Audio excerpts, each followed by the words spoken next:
to go. Okay, good evening, guys.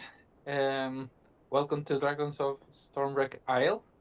My name is Antonio, and I'm just gonna be the DM for this game.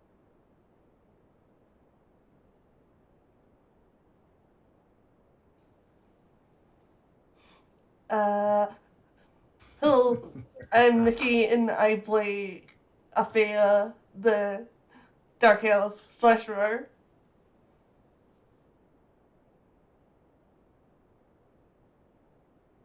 Okay, next. Uh, Frozen here. I play the lovely Aurora North, a fairy bard traveling the world to give happiness everywhere. And Greetings. I am Kuma. I am playing Clementine, a variant tiefling paladin. Okay. This is Viscount. I'll be playing Del Greatheart, Bard, Goliath, and everyone's favorite fantasy. My name is Ranga, and I am playing Lila, a female wood elf druid. Okay, great. Okay, so all the introductions are done, so we are just gonna start playing Dragons of Stormwreck Isle. So you're a group of adventurers. You are heading to Stormwreck Isle. Is attracted by the legend that how the island was created and the chance to find some treasures and some glory. As far as you know, there's a legend that says that there was a fire-breathing red dragon called Sharath that was rampaging up and down the Sword Coast, just doing some violent antics and kind of like, basically bothering the people around the cities and towns in the Sword Coast. And at a point, there was 3 metallic dragons that decided that enough was enough, and they joined forces to battle Sharath and imprison her beneath the ocean floor, believing seawater would quench her fire and keep her bound forever. But according to legend, Sharath's fury caused the undersea volcanic activity that formed Stormwreck Isle.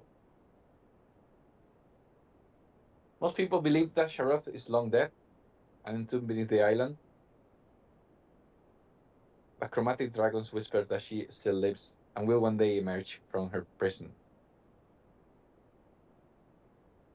So that legend only was enough to pique your curiosity, and that's how you managed to secure passage in a ship and head to the isle. And here's where your story starts. Your journey was uneventful, but the island, now visible off the bow, or the bow, promises rare wonders. Seaweed shimmers in countless brilliant colors below you, and rays of sunlight defy the overcast sky to illuminate the lush grass and dark basalt rock of the island. Avoiding the rocks jutting up from the ocean, your ship makes its way toward a calm harbor on the island's north side. A large open-air temple comes into view, perched on the edge of a cliff high above you. The ship drops anchor at the mouth of the harbor, and 2 sailors row you ashore. You have plenty of time to admire the towering statue at the center of the temple, depicting a wizened man surrounded by 7 songbirds. A long path winds up the side of the cliff to the temple, dotted along the way with doorways cut into the rock. The sailors set you ashore on a rickety dock, where a large rowboat is neatly tied. They point to the base of the path and wish you good luck before they row back to the ship. Your visit to Dragon's Rest begins. I'm gonna show you where you're docked.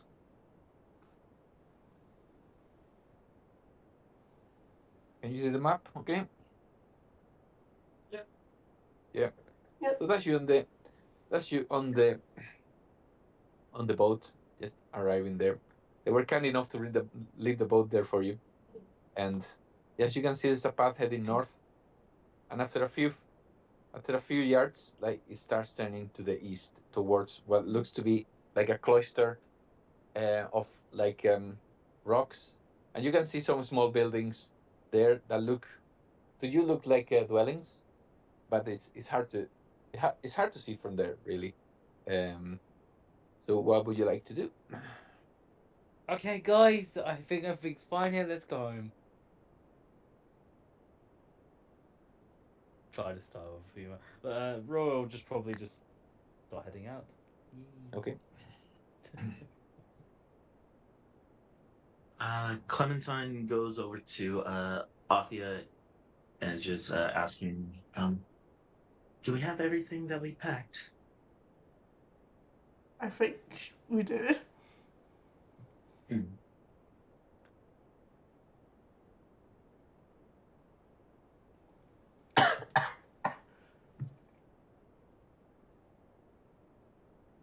Okay. Sorry, I'll just get you sorted. A second.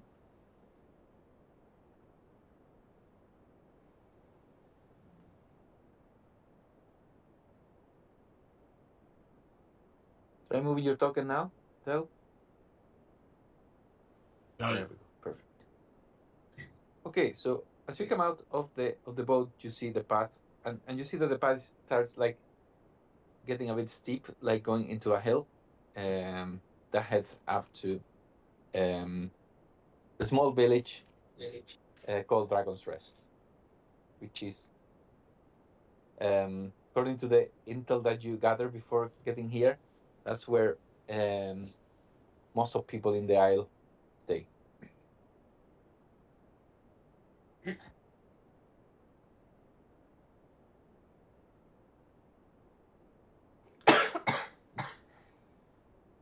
Okay. This path looks very good. Hopefully everything is friendly in that in over there in the city. Then what are we waiting for? Shall we get moving?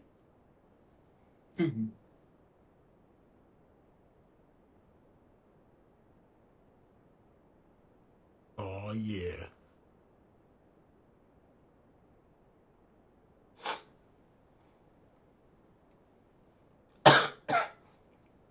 Okay. So,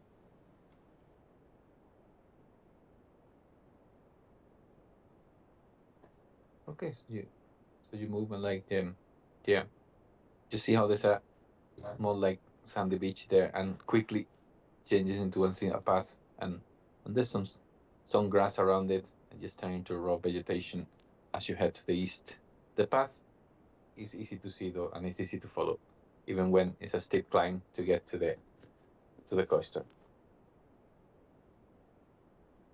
Aurora, just being able to fly, doesn't even notice that it's a steep hill. It's that Okay. steep, so she just goes up. But Okay.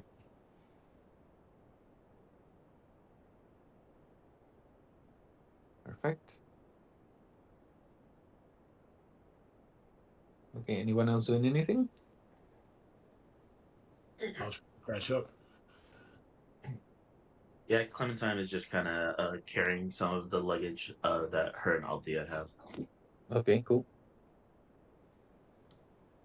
I think we'll just follow Aurora. Perfect. Okay. So as you're about to leave the beach and start your climb, you hear a ruckus of splashing and a wet gurgling moan behind you. Sort of like. Three figures are shambling up from the water's edge, which I'm going to show you.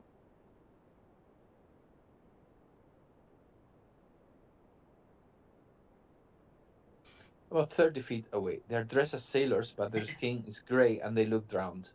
Seawater drools from their slack mouths as they lurch toward you.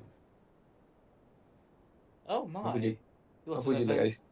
Yeah. What an I eventful look to my start. left at I think it's Aurora, right? No, Aurora's to your right. Okay. I look over to my left and say, "Are they with you?" Do I look? Do I look like I swim?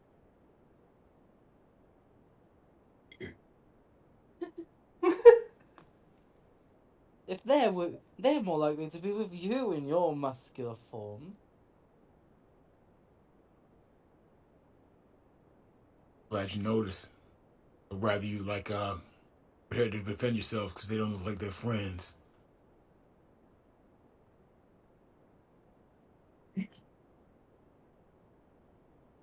Um, I'd worry more about you. Aurora will immediately start just flying up to about 20, 15 feet high in the air.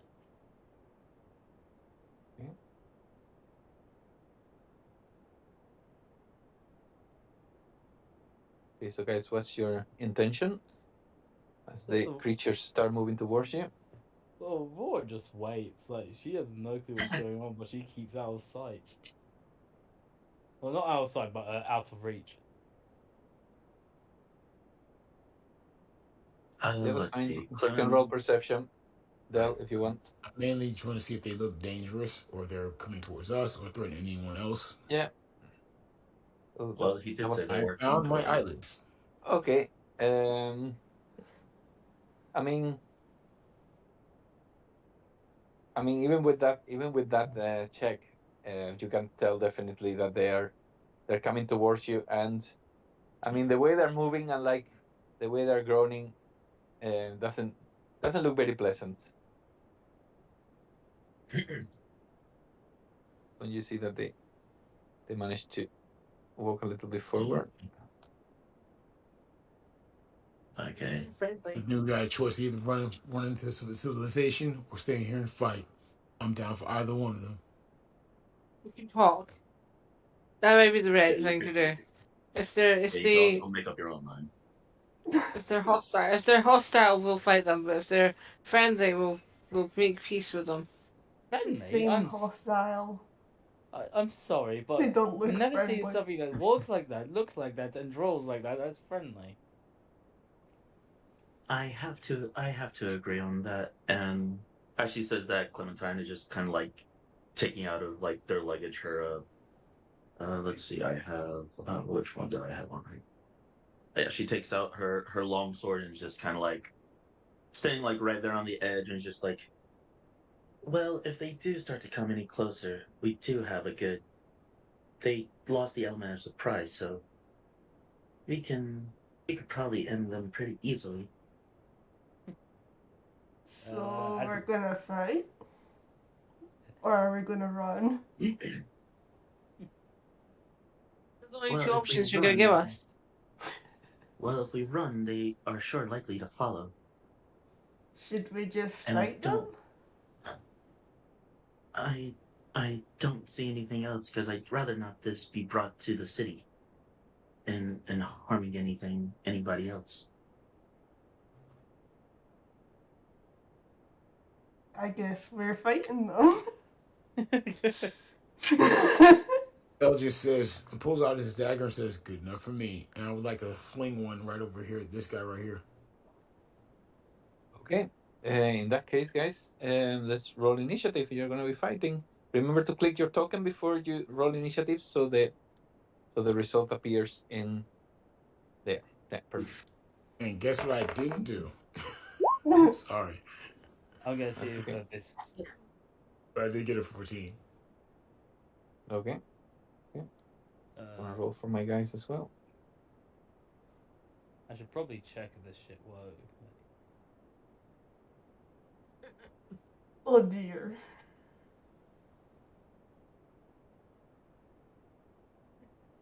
It's not my day. I apologize. How did you get a 12.06? I got a tiebreaker in the initiative in case monsters or enemy or people have the same dexterity or different dexterity. So if they got the same result, that can be used as a tiebreaker. So one of these two are gonna have to go a bit slower.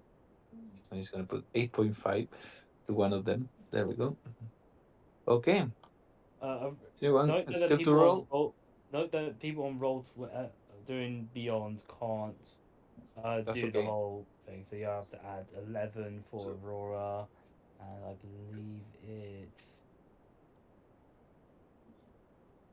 4 for Leah. So Aurora is 11. There you go. And Leah is I think- 4, you said? Leah's Yeah. already on the turn order. Oh, is she? Oh yeah, is it the 2? I think. Oh no, the 4. I can see it now. Okay, so is anyone still not in the? Is Dell's there? not. Dell got a 14. It's not the Okay, turn order yet. that's fine. I'll add you. Because I don't know how to follow instructions. I'm sorry. That's okay. No worries. There we go. That should be everyone now. So I'm gonna reorder the roles so we know who's going where. Okay, so that means first one is Thea. Let's see. I will try a firebolt on the closest one, that one. Okay, go for it.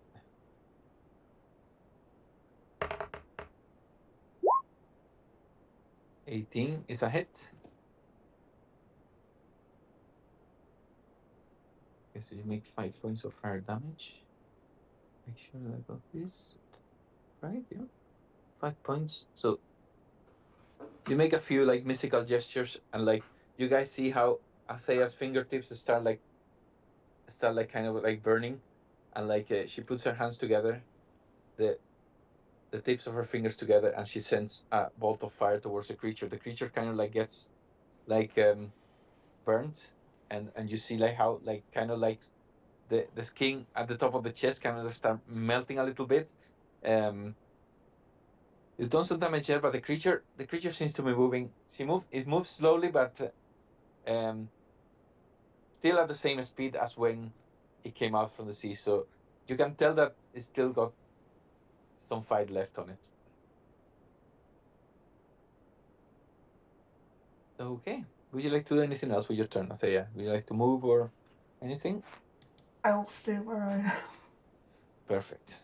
Okay, so Dell is next. Or I'm gonna take some long steps to get over here. Yeah. Over next to, I'm guessing Paladin, right? Clementine. Okay, just want to make sure I know who I'm sending. And I'm gonna let this scumbag go over here. Okay. And you know what? I'm gonna save the dagger and say, yeah, you're worth a spell slot. I'm gonna look at it and command it to leave. Okay. And it's gotta make a wisdom save of 12. Wisdom save of 12. I'm gonna do that.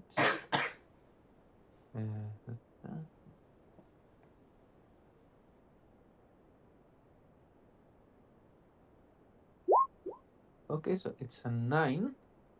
Um, so yeah, when his turn comes, yeah, you see how the creature like kind of like it's kind of like shambling forward towards you and your fellow adventurers. All of a sudden, like you kind of see confusion on his face, but like kind of stops in his tracks and starts turning around slowly. And I'm gonna look So over to the person next to me, like probably down because I'm tall, and say, "That's how it's done." I'm gonna give you one bardic inspiration. Oh yeah. okay, so who's getting the bardic inspiration? What is this person? Clementine. Clementine. Okay, Clementine. There you go. I'm You're gonna put a welcome. wee I'm gonna put a wee icon there so we know that you're getting inspiration there. Okay, so um, next one. Oh well, actually, before that, Del, do you want to do anything else with your turn? Nope. Okay, so next one is this one here. Um, the creature is pretty slow, as you see, shambling.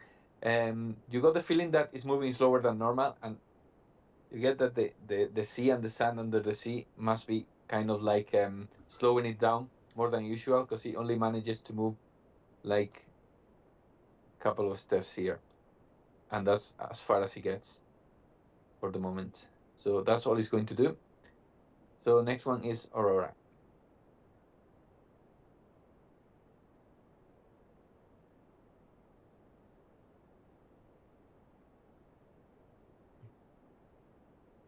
So Aurora, what would you like to do?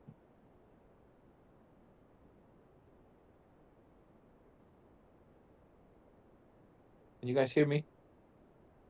Yeah. Yeah. Okay, Yes, so I love that I turned my mic off. My apologies. no, that's okay. So Aurora's going to turn to Dell and say, a definitive command such as yours requires reward, and give Dell bardic inspiration. And then she'll turn to the closest one, and Yes. say, unlike this grotesque monster, you actually have class, and that would be a vicious mockery for Vicious that one. mockery. So that So is a wisdom of 13, please, to say. wisdom of 13. Okay, I'll do that. Shows up. There you go. Well, it's a 15 Yeah, actually. 15. Yep, that's passed. So I think it takes 0 damage. Yeah. Yeah, it Well, takes 0 damage. do you want to use your bardic inspiration? I already have. Oh, can you use it actually for this? Sorry. Yeah, bonus action. So, and I gave it to Dell. Got it. Ah, so you're both bards, yeah? Or Yep. Yep.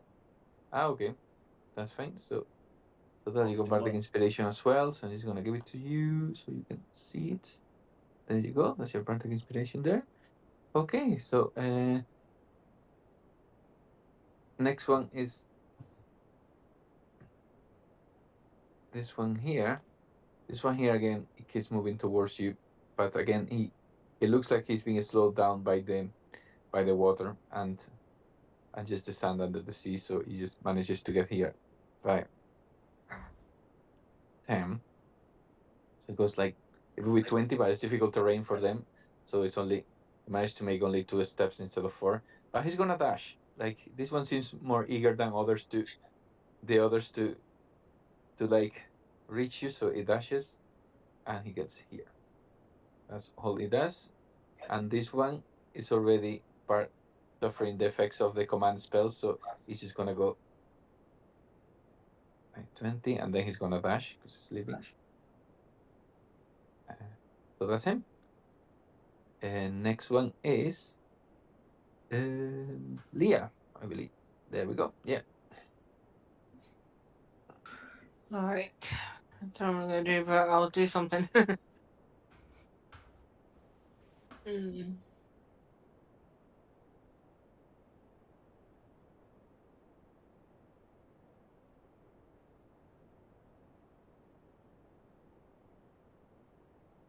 I am going to actually go into the water and smack one of them with my staff. Okay. Go for it. It'll be the one that's this one here. One on the left. Yeah. That's fine. So are you moving towards it? Oh, sorry. I always do that. That's okay. So that one there, perfect. Okay. So 12 hits. Yeah.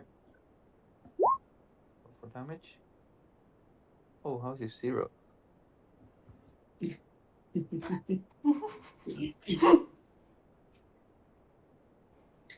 How embarrassing. I That's weird. only got Okay. one hit point of damage. 10 and 0. Both of them. Okay, 2 seconds. So this I'm is a gonna quarter have, staff +1. What you I'm got? gonna have to take this back to the shop. So the quarter staff is 1d6 or 1d8 if you're using it with both hands. So what you can do is just roll 1d6 or 1d8 depending on how you're using it. Just on the bar on the left side that you see that you got an icon that looks like a die, a 20-sided die. Oh, there you go, perfect. So are you using it with one hand or two hands? I think it's with one hand because it's just a One hand. staff. Okay, so yeah, you just walk slowly towards the creature, like with the quarterstaff like stuck to your side, to your left side, and as you arrive forward, you just lunge forward and hit it in the head with it. You hear the crack of bones as the quarterstaff hits the creature's forehead. Um, you see, it's really easy to go through the creature's bones. You can see pieces of bone just falling on the water, and you can tell that the creature has been the creature, like, which resembles more like corpse than a creature itself, must have been dead for a long time because like the bone almost like dissolves as it hits the water. It made some damage there. However, the creature is still looking full of fight as well. Okay, would you like to do anything else with your turn? Mm, no, that's all I can do right now. Okay, so next one is Clementine, I believe. Yep. Okay. Okay. She is going to go right here. It's not that deep for her to step into this, right? No, it's quite shallow as you get there because it's the entrance of the. Yeah. Then, she'll move. She'll move into there and just going past Althea is just like might want to work on your swing a bit more in the future if you want to really hurt them. And she's just kind of giving a small smile. And she'll go ahead and strike the one above her. Okay. Go for it. This is a long sword with two-handed. That will miss Okay. with an 18. It actually hits like narrowly, like the creature kind of like you see that it tries to dodge to the side, and it almost looks as it's gonna do it, but like it's too slow, and your long sword just bites into his clavicle and starts like digging inside the body. So yeah, roll for damage. Okay. That will be a total of 6. 6. Yep, 6. Six slashing damage. Okay. So yeah, you hit the creature, and like yeah, you see how your sword just goes through his clavicle and almost like where his heart will be until it gets stuck in his ribs. The ribs seems to be maybe because they're still inside the flesh. Seem to be the bones seems to be still hard enough. Like you struggle to remove your sword, but you manage to get it out. It looks quite hurt. Certainly more hurt than the one that is running away, and more hurt than the one that Clementine just hit.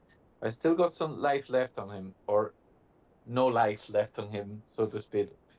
So yeah, would you like to do anything else, Clementine?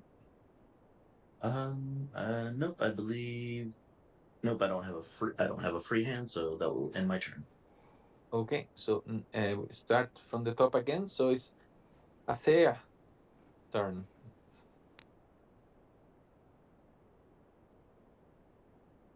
I'll do a firebolt on this one.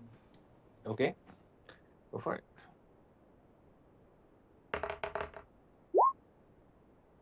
Okay, that 24 is going to hit for 8 points of fire damage.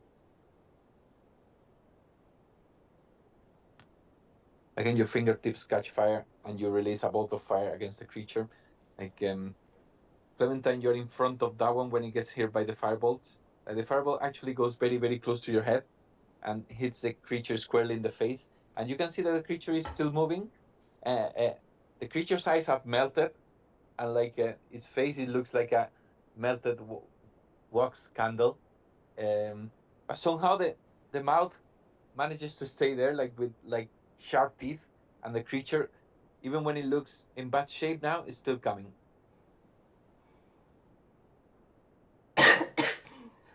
Sorry, Clem, are you okay? Did I hit you? Almost. Is my hair okay? Looks fine. I don't think it looks fine. That's my turn. Okay, so Del, you're next. Let me see here. Yep. I'm gonna smoothly walk over here. Okay. Is the water here is difficult terrain, right?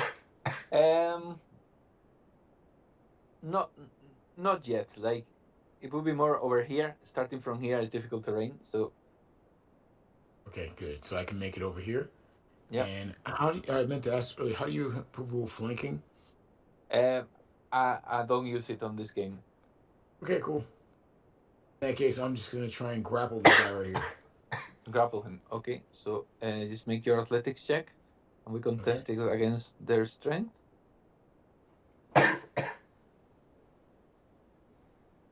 14. You know what? I want to make this work. So can I please use that bardic inspiration? You can indeed.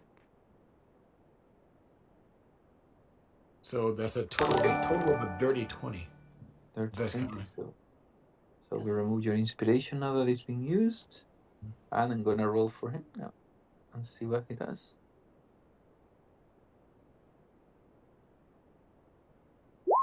And he rolls a 2, which means that he's Yeah, grappled. you know what? Worth it. I just use my spear and wrap him up. Just pull him close and just hold on and say, shh, don't talk. Just listen. That's it. Okay. So he's grappled.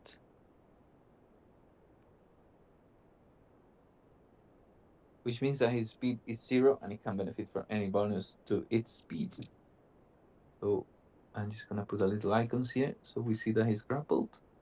There we go. And next one is this one here. And because he's not very clever, he's gonna try to break your grapple.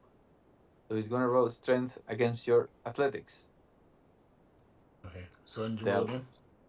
So I'm gonna roll first so you can see what he rolled. 15, so you have to roll yours. Okay. That's a 19. So he uses his action like you see how yeah, you see that somehow his muscles like get tense as he tries to get free of your grapple, and you can feel that supernatural strength just trying to get like you're thinking like this creature barely has any muscle. How can it like gather so much strength? But like unfortunately for the creature, it's not enough to get free from you. So he basically wastes his action not doing much. So that's for the creature there. And next one is Aurora. Aurora, seeing the grapple, is gonna just float on right next to it, bring out her rapier, and just, well, with her rapier in hand, just goes for an attack. Okay, that hits. 23 hits. Yeah. And 10 damage. 10 points of piercing damage. Okay, so that's fine. Actually, once it's advantage because he's grappled. I'll roll again just in case it's a crit, and it's not. Never mind. Oh, that would have been beautiful. It's not really advantage according to the description of the condition. That's okay. Is it?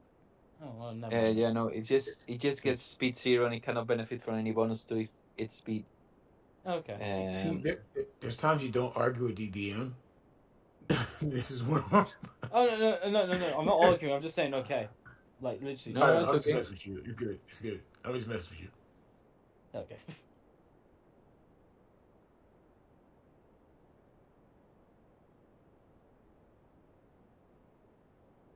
Okay, so that's fine.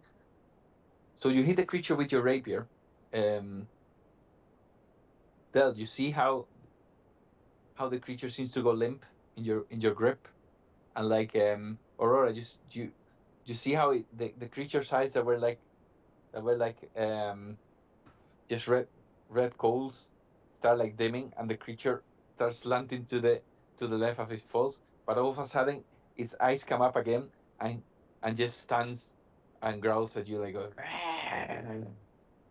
What a rude little monster. So you are certain that hit should have done it, but somehow the creature managed to stand. Okay, so next one Look, is yes. I'm not sure if I'm allowed, but am I able to roll like a check to see if we can kill these things? let alone. You can do an perception check. See what you get. Okay. Nothing. Yeah. At the moment, you cannot put your finger on it. Like, you know for sure that hit should have done it, but somehow the creature manages to stand. But at the moment, you cannot realize exactly why. Okay, so next one is this one here. This one here, yeah, just goes for the person who's closest. Well, who's closest, like who's in front of it, because it was walking forward. So he's gonna try to attack Clementine. So the creature swings its claws, trying to slam you. It's an 11. So that misses. So you see how the Yep. creature kind of like the claws actually hit you, but like you can hear the noise of your armor absorbing the impact. So it's like clang, you barely notice it. It's like yeah, your armor deflects whatever attempt was to damage you, and that's it. So the creature just stays there. This one here, I believe, is already completed the action. Yeah, because it lasts one round. The command. Yeah. Yes, it was. So it turns around and start going forward. But he's not very clever, so he's just gonna go a couple of steps. That's all he can do. Well, could dash, but he's not very clever, so still in the difficult terrain and just stays there. Okay, so next one is Leah.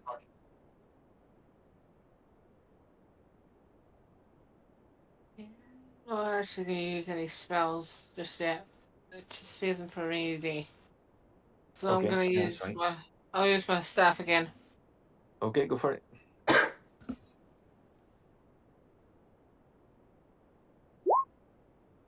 Okay, so very narrowly, but you hit.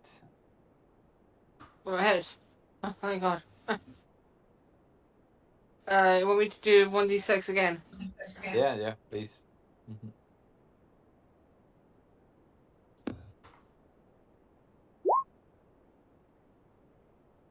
Okay, so 1 point of is it it's a quarter staff plus 1, is it?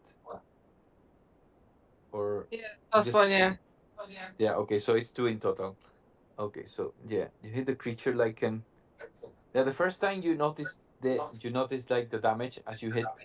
This time you hit the creature, but you don't get any. I mean, you barely get any like indication that it took damage. Like the creature kind of bends to the side as you hit just under the rib cage, and it just bends to the side for a little moment, but it's just a couple of seconds and it stands again and keeps coming. It looks a bit worse than the first time you hit it, but unfortunately, it's still coming. Okay, and next one is Clementine. Okay, then the other one is grappled. Seeing as the one in front, or the one that's grappled is being taken care of by Dell and Aurora. Mm-hmm. Clementine will strike at the one next to her on the side. Okay.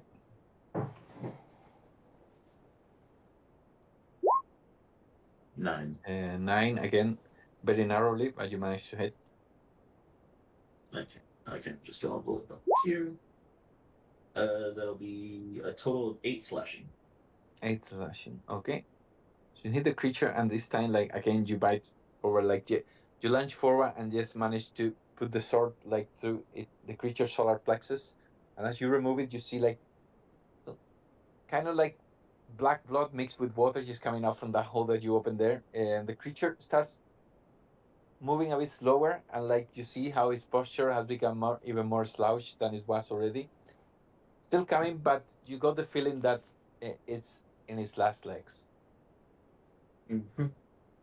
Okay, upon doing that, she just goes back into into her position, looking around, and she goes, "Okay, it is hard to tell if we're if we're really dealing anything to them, but they're slowing down. It seems the more damage we're dealing to them seems to take a toll on them. So just keep at it. Keep at it. I stabbed one of them through the head. Please, just keep at it. Okay. So we're going to go back to the top. So Athea, you're next. I will send a firebolt to the one that's furthest back. This one here. Oh yeah. So for that one, if you want to have a clear line of vision, you will have to move like around here. If not, it would be like kind of like half cover for it, because you got your two friends is over there plus this creature here. Did you see like move around here? So yeah, you move around here, you have a clear line of sight to hit the creature without any penalties. Yeah, I'll move there then do the firebolt. Okay, go for it.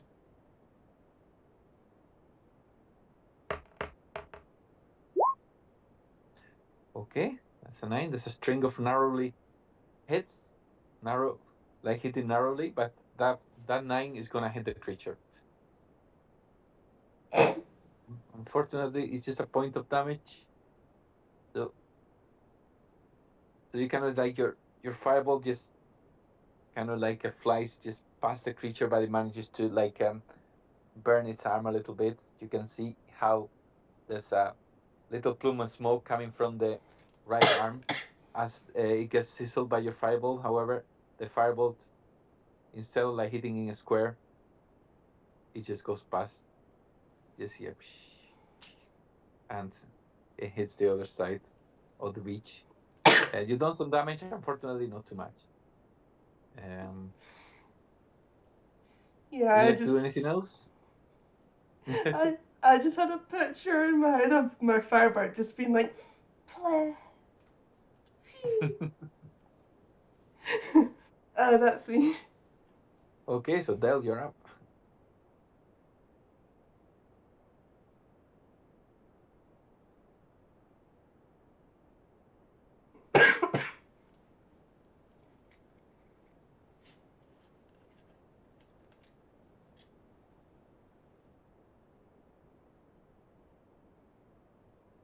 Del, are you there?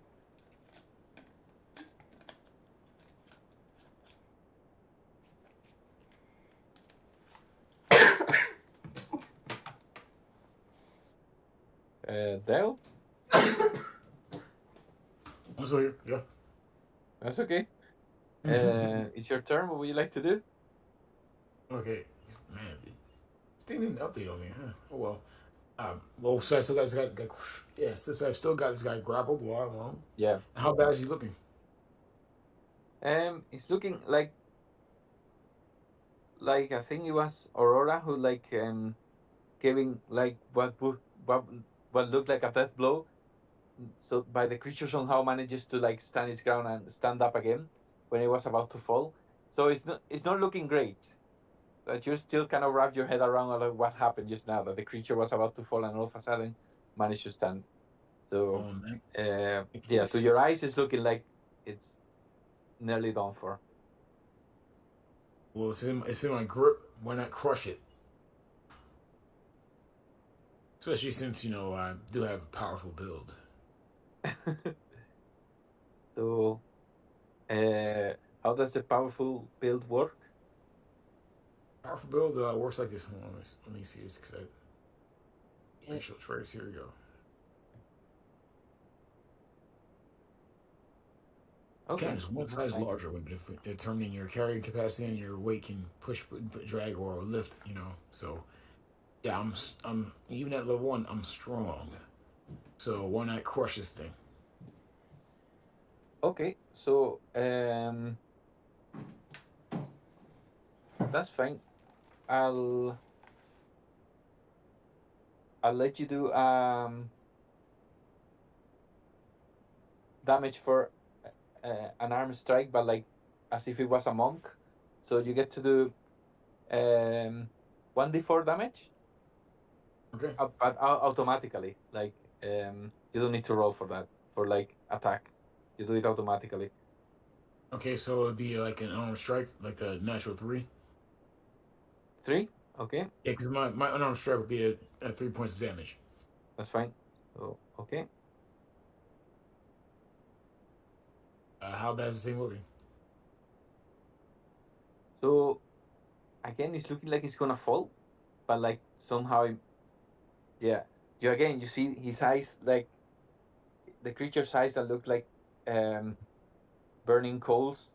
Like for a second they dim, but they go up again, and the creature looks at you and growls at you again. You wanna do a perception check? Sure. Survey said Services. that's a total of 7. Ugh. Okay. Actually, gonna let you roll again. Gonna let you do it with advantage because you have seen that happening before. Okay. So you kind of like your head is now working a bit like with more information. So yeah, let you roll again, and we'll take the. Okay. Total So 12. with that 12, you realize this creature must have some sort of like a undead fortitude. So basically, when he's about to die, like the strength that comes from its undead nature sometimes helps it like stay alive even when it gets a mortal blow.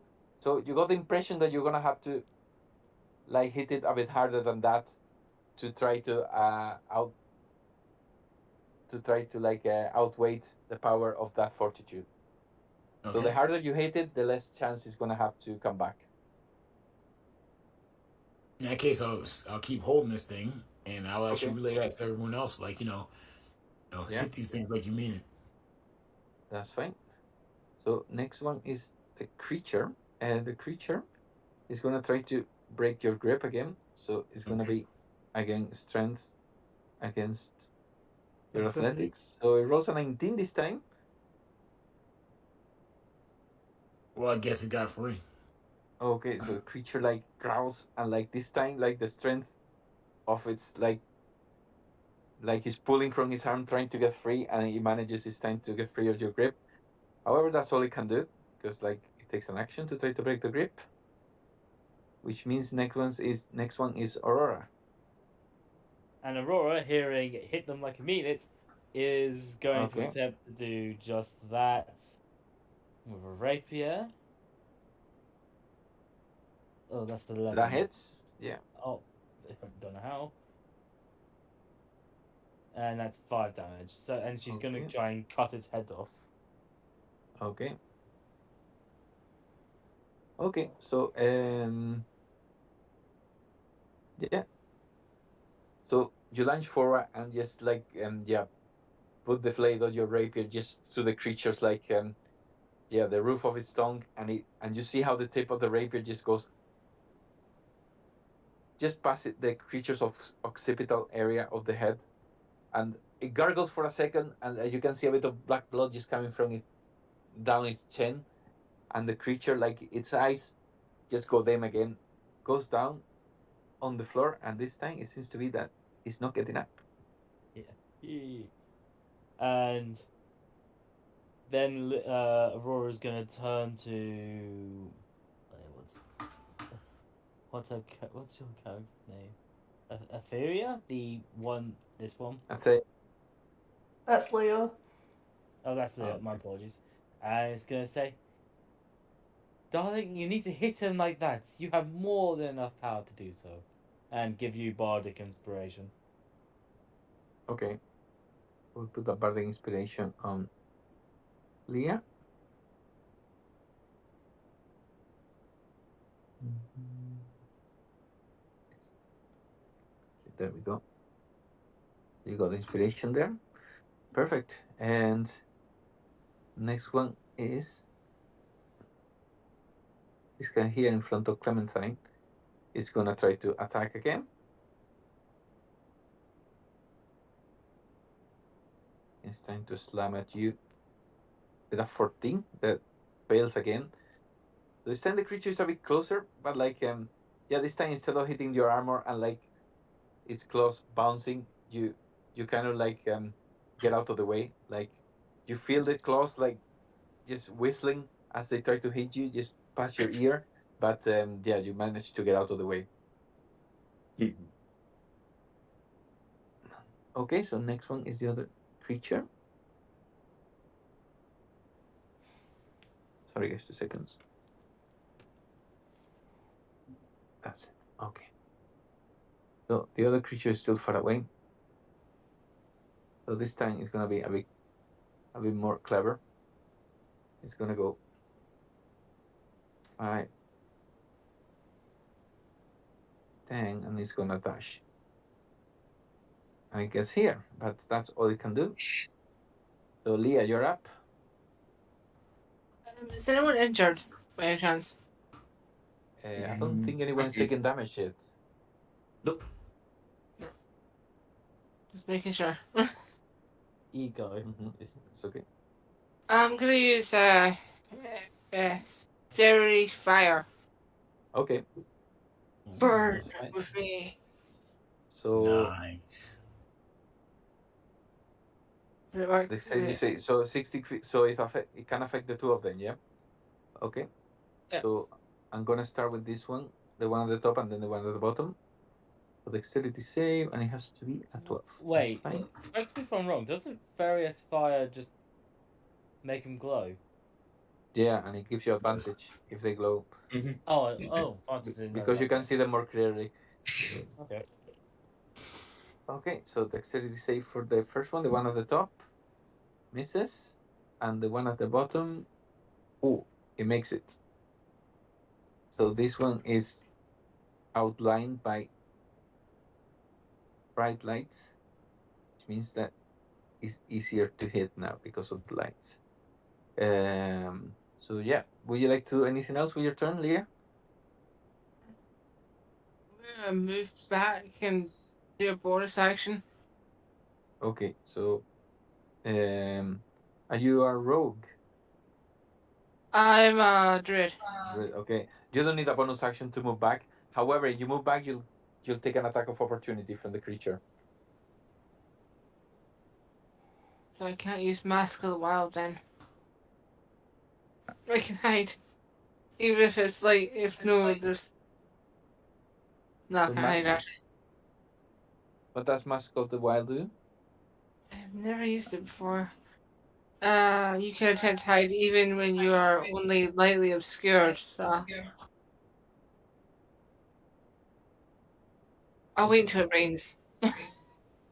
Okay. So you want to stay where you were then? Yeah, Okay, that's fine. in my turn as well. That's fine. Just move you back here then, in that case. And Clementine, you're next. Okay, she is going to go ahead and strike at the one next to her. Okay. Okay. That's 7. It's not gonna hit. Like you miss the creature by inches, but still, like, yeah. Somehow the creature makes a flourish, like you just do a full turn around just to like dodge your sword, and the sword just hits the water as you make an arcing motion from like up to down. Yeah, you actually splash Lee a little bit. Yes, unfortunately, that's gonna miss. I'll use the Bark Inspiration then. Okay, that's fine. So roll. I think it's 1d6. Yeah. Okay, or 1d4. Yeah, that'll do. So yeah, as it looks like you're gonna miss. Like you change the angle of their swing in the last second, and you manage to pierce the creature just between just in the armpit area. So you make a big cut there, and the right arm like starts to hang limply. So roll for damage. That'll be 9 slashing. 9. Okay.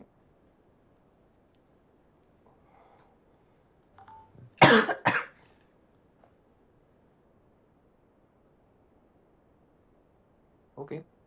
So you hit the creature like again the creature looks like it's gonna fall on the floor, but all of a sudden like the eyes go dim, but then they go bright red again, and the creature manages to like catch itself and stand as it growls at you. Like you don't know if it's like because it's annoyed or because it's furious at getting that hit, but it's still on its feet, unfortunately. Mm-hmm. Yeah, she's slightly growing annoyed at it now. Okay, so Athea, you're next. I think we've got a slight echo. I'm not sure where it's coming from. Okay, I'm not sure. I'll move there then firebolt this guy.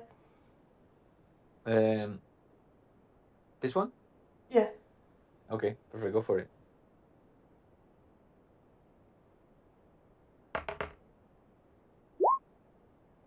Okay, 15 will hit. Yep. Roll for damage. Okay, 4 points of damage.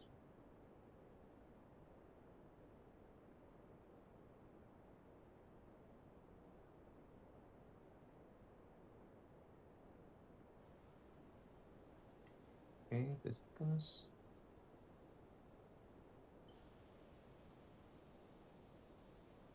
Okay, so working. That's okay. And so yeah, you hit the creature with the firebolt. And at this point, like the three of you, Clementine, Leah, and Athea, you see how the creature takes all the force blunt force of the firebolt, and you see how the creature like literally gets set on fire and starts melting like a candle. The two of you, Leah and Clementine, as you look at it, like the creature look already like quite ugly, but you see that the features of the face are melting until they are unrecognizable, and he just falls down. They just technically melt. Yeah. Good job. Good job, Athea. Thank you. Okay, so that's. Would you like to do anything else with your turn?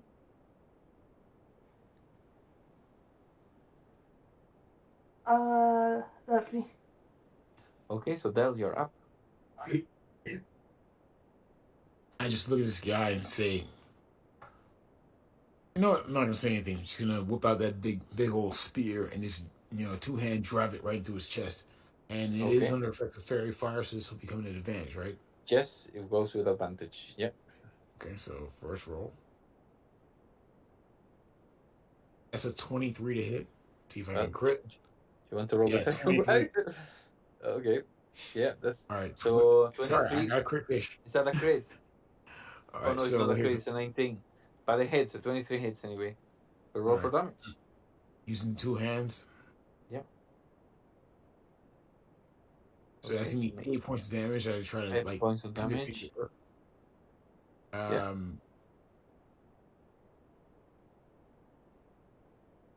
So yeah, you make a Am I, flourish with your spear. Yeah, sorry. I was just gonna ask, if it's still standing, can I use a no, you don't know, I use both hands on a spear, so I'm just gonna stab it and just that's it. I'm just gonna stab it and hopefully he's not going anywhere so somebody else can hit him. That's my turn. That's fine. Okay. Yeah. So you make a flourish, yeah, and you hit the creature in like a leg, and you see a bit of like black blood spurting from like the leg. So you must have like yeah, you must have Con just gone save, through so some sort of artery. Because the creature also starts like limping to the side. It's looking in bad shape now, and you still cannot be sure of how it's gonna work because you know how these creatures have that special feature, like that. But it's certainly looking bad. Okay, so we're gonna move to Aurora.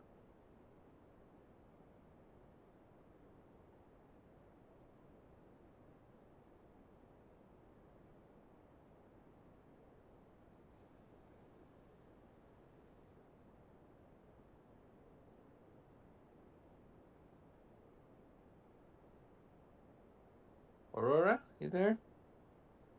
Keep turning off my mic. My apologies. I'm gonna That's okay. fly past and Yep. while behind it, just a rapier with advantage because Advantage, yeah. of barrier fire.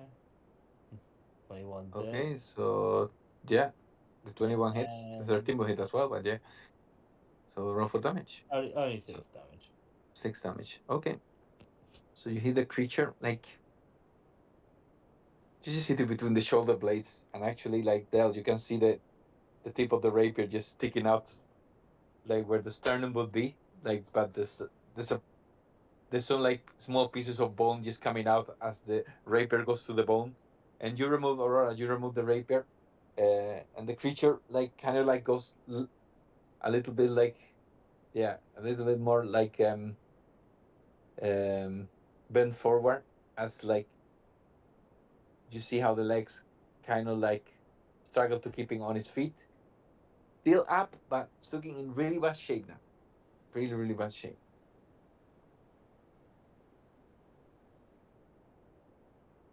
So next one is this guy. There's still got a little fight left on it. He's not very clever, so I'm gonna leave it to chance. So who he's going to attack? So I'm gonna roll 1d6. 1, 2, 3. He'll attack Aurora. 4, 5, 6. He'll attack Dell. Oh no. Please attack the hell. Aurora's. It's only a fairy. So he's gonna attack Aurora. So Yeah. just turns around, growling at you, possibly because he took the last hit from you. So it turns around. If I can turn it around. Sorry, I'm just gonna move it here so I can actually turn it around. There we go. And he's gonna try to attack there. So you can see how he lifts both his hands, close them like in tight fists, and tries to slam you. Got 13 for armor class. Okay, let's see. An 8. So even when he tries, it must be it must be feeling quite sluggish because of all the damage it's sustained. Because like you don't even have to move like to dodge the hit. It just swings like far too wide, and it just harmlessly just the fists just go from left to right without just hitting the air, and that's it. So next one is Leah.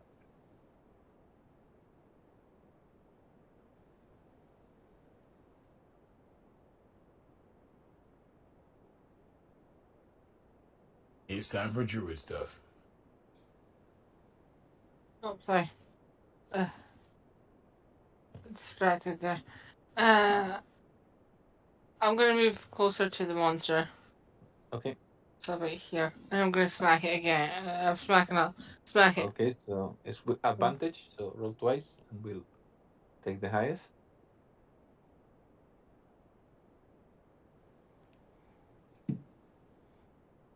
Mm. Okay. Okay. Well, the 13 hits anyway, so roll for damage.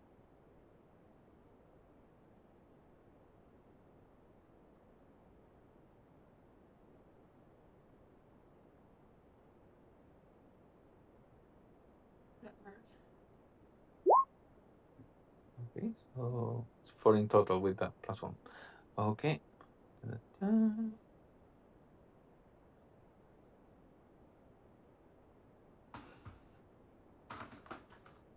Okay. Tell us how you kill it.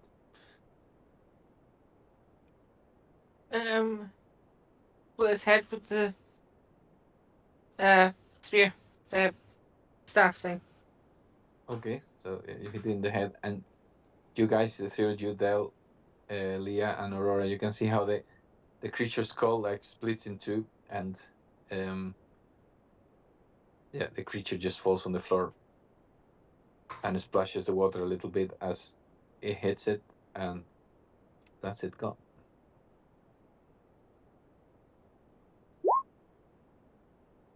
Bill doesn't vomit.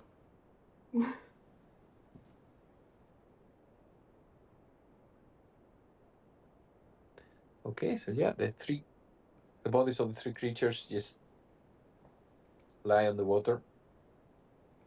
It's shallow water there, so yeah, you can still see the bodies. Just they're not really floating. They're just lying under the water.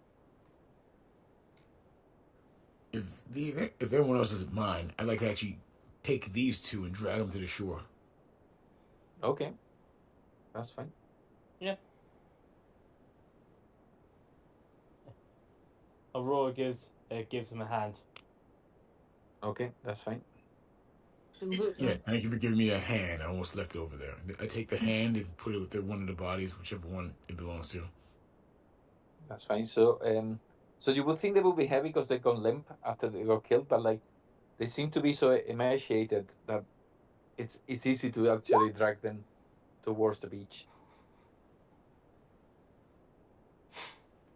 So these bodies, they look like humanoids, or are they some kind They of creature? they look like humanoids, but they look extremely rotten. And yeah, you can smell, apart from the rot, you can smell like the scent of the sea on them. So they've been underwater for a while. Yeah, Clementine's gonna bring the one that she has back to shore as well. Okay. So, what do you think? Dealing with dead sailors, otherworldly beings, or we just fight like random monsters?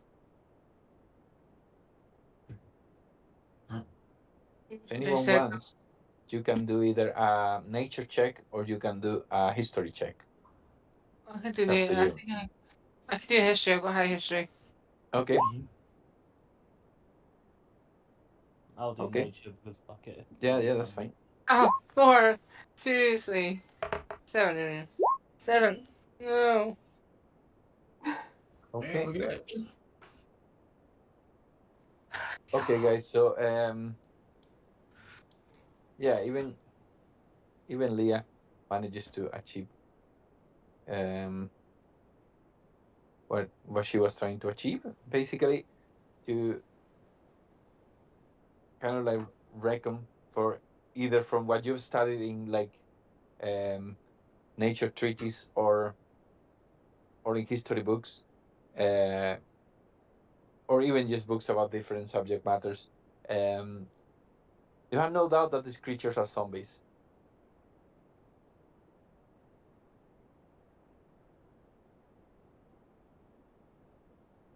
Zombies. Zombies. Are we talking about like raised back from the dead zombies or infection zombies? Well, you saw Uh, how they died and then came back and meet after being killed. I Well, assume. technically they already were dead, so you know what I'm saying. But you know what I mean. They came back after we attacked, after we put definitive blows. It makes sense if these are ones that never truly die. Maybe the war is infected. Or the island itself. Maybe we should leave while we still can, or we become zombies. Mm. And Um, then, Aurora just looks up and sees Leah still like in the water. You doing fine in there, dear? Oh, no, come on. Yeah. You don't ask those questions. It's druid life. You gotta deal with it. It feels like war. It looks like war. I'm not burning acid yet. I'll get the war if it makes you feel better. If you like the water, you like the water, but we don't know if any more of these things are lurking around. uh, um, Clementine is looking over to Athea and is asking her, "Oh, do you think you could help me burn the body real quick?" Sure. Mm-hmm. You just want me to do the good old firebolt to them? Yes, whichever one would be faster for you. And as like you're probably preparing to do that, she kind of takes out like a small little emblem and is kind of like saying like a small prayer for the for the being. Mostly, it's kind of just being related to her saying that their spirit, hopefully, that their spirit returns home. Shall we put them in a pile and then I can firebolt them all at once? Ah, I think that would be best. Yes. I hope toss them into a pile. There's some like driftwood on top of it, and just, you know. They'll use the power of yeet. And it's still wet. Ah, Still that should wet, not but be an issue. they'll catch fire. Yeah, you just need to add kindling under them. Yeah. It's just magic. You gotta believe in yourself.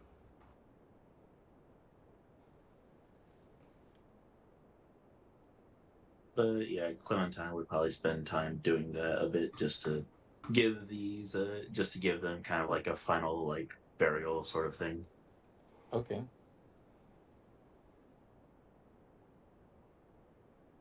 Okay, so you do that, and yeah, it takes you a little bit, but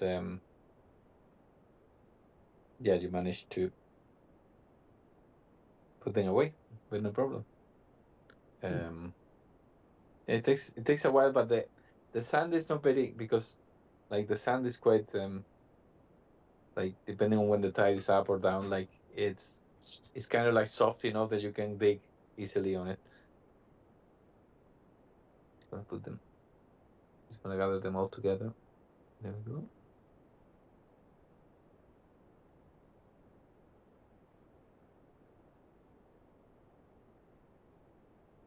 Okay, so what would you guys like to do? I'd like to take one of these bodies back to the we burned the bodies. No, I'd like to go back to find wherever civilization is, and find out what happened here, or if this undead thing is a continuous thing, or Okay. if it's new. Aurora will land on your sword. Will land on Del's sword and say, "Then off we go!" Like in the most like proudest like pose you could think of. That's fine. So are you heading up now then? Yes. Okay. So you go, you start following the path until you just yeah, go through that small hill. It takes you about 20 minutes to reach the cloister, but you eventually get there. Nothing else happens. Like, you don't encounter anything um, during your trip towards what is called Dragon's Rest. And I'm gonna move you to the next map, and I'm gonna read you a little bit. So your arrival quickly draws the attention of the entire population of the place, which consists mostly of kobolds. These small reptilian folk eye you curiously, while a couple of humans watch from a distance. Actually, I'm gonna put them here. That's the humans there. Half the map is black. Yeah. Yeah, it's because there are areas that you cannot see. So if you go to the bottom, you will see what you can see at the moment, which is over here. These are doors that lead to some houses, some living quarters. Okay, I'll be showing you more as you keep exploring.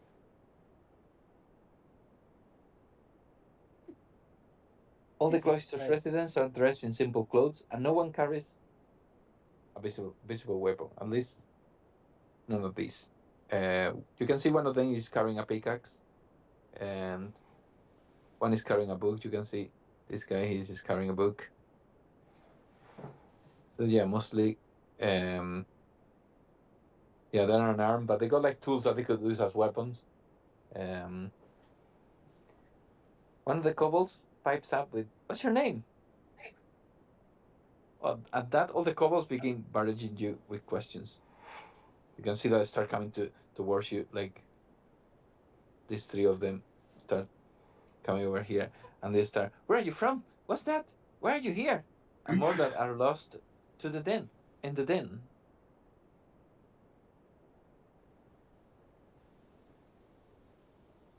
So yeah, they keep asking you questions like Clementine, you get questions like, why is your skin purple? Is your coloration like something to do with your skin? Because we are kobolds, so ours is different. We're born with these scales that comes from the type of dragon that we were born from. So it's just different. Our scales don't change. Well, maybe with age, but I don't know if it's the same for you or what. They just keep going, and to you, Leah, they go, oh, that's a nice robe. Where did you get it from? What's the fabric made of? Is it natural or something? You look like a druid. Do you call animals, or do you are more like about the plants and that kind of stuff? So yeah, they just keep asking you questions, like ceaselessly. Aurora will take out her flute and just quite promptly blow out just a really high pitched sound, just to Okay. like shock her, just like it's like you do realize that it's very rude to bombard people like that. Well, it's also very rude just to play a very high note out of nowhere. Ow. Fair enough, but Mm. I can sometimes do the one. kobolds can be a little hyperactive. Can I do something? Well, you You can. Yeah, what would you like to do? I'm gonna go over there and go, get out of my way, and push them aside. Okay. That's fine. Make an intimidation check. I'm a very scary person, but okay. There it is. There it is. If I get a really low score, don't laugh at me. No promises. Can't watch. Oh. Okay. So Leah, they look at you for a second, like with the eyes wide open, and this guy here looks at the other two, and he goes, the lady wants us to move out and stop asking questions. That's such a funny joke. That's such a funny joke. Really? Maybe we should move and let her walk. Just and just follow her and ask her questions. What do you think? And it's like, okay, that's fine. And they just move here. And like they don't walk away. They just leave the path open, but they just stand there like with their arms crossed, just looking at you, waiting for you to walk past. You die. I'll attempt to walk past. I'm gonna get bombarded with questions. Okay. I'm just gonna pull out my lute and begin playing something, nice and pleasing, something like 90s R&B, and just kind of like just walk by and say, we do a lot more with diplomacy than we can with just being mad, and just angry and shouting at people. Okay. We guess here, so let's try to, try to play it cool. Yeah, that's If fine. we get dangerous, we fade to black. Okay, make a roll performance then. I'm actually a bard. It's not good at performance. Okay, that's a 13. Okay. So yeah, you start playing your music, and these three kobolds here, you see how their eyes kind of like they look starry as they look at you. It's like, oh, beautiful. Where did you learn to play that? That's a story I can't tell while the sun is still shining. Just to know it involved a lady. I just go and I just walk by. Just keep walking. That's fine. Okay. Aurora just like as Clementine is just walking by, she's just right there going like, I do apologize for this. I'm Clementine, by the way. Thank you for your hospitality. Thank you. And as like basically as we're just walking on by. Okay. Sure, Lena's having a good day. I think it's time and one for her. So, so that's fine. This one here says, "Well, I'm Frab. Nice to meet you." And the one yeah, and this one goes, "I'm Sark." And he seems a bit grumpy all of a sudden.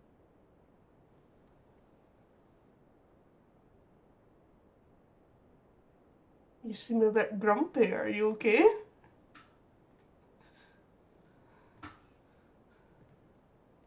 Wait, what was me? No, the one that's grumpy. The kobold that's grumpy. Just like, yeah, I was just pretending because these two are like such immature saplings. Come on, just keep going. Okay. Fine. At that point, you see how the kobolds fall into silence somehow, and It's a miracle. you see like they turn to the east, like their heads to the east, so to this way here. Sorry, there we go. They turn their heads to look here, and you see her from these little steps. See this lady just coming. You see she's a human woman with brown skin, got brown hair, cut quite short, and kindly hazel eyes. She's dressing in a simple white robe. She walks towards you, and you can see that she's got a big smile in her face. And when she gets here, you can see that she extends her arms in greeting.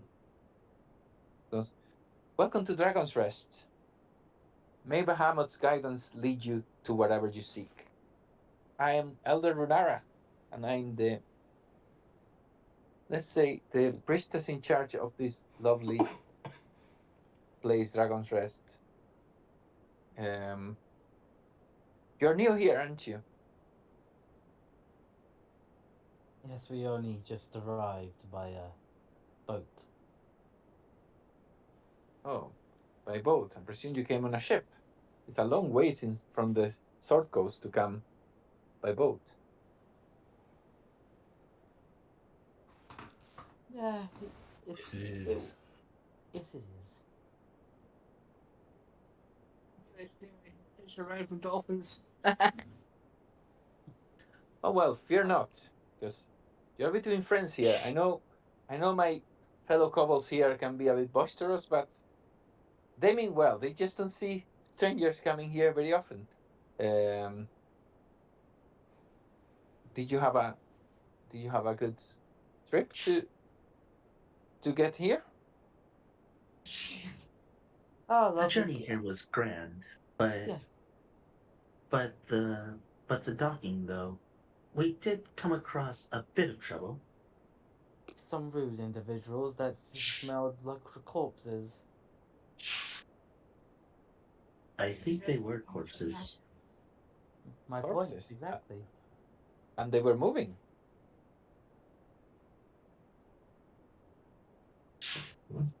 Yeah, dead people trying to kill us.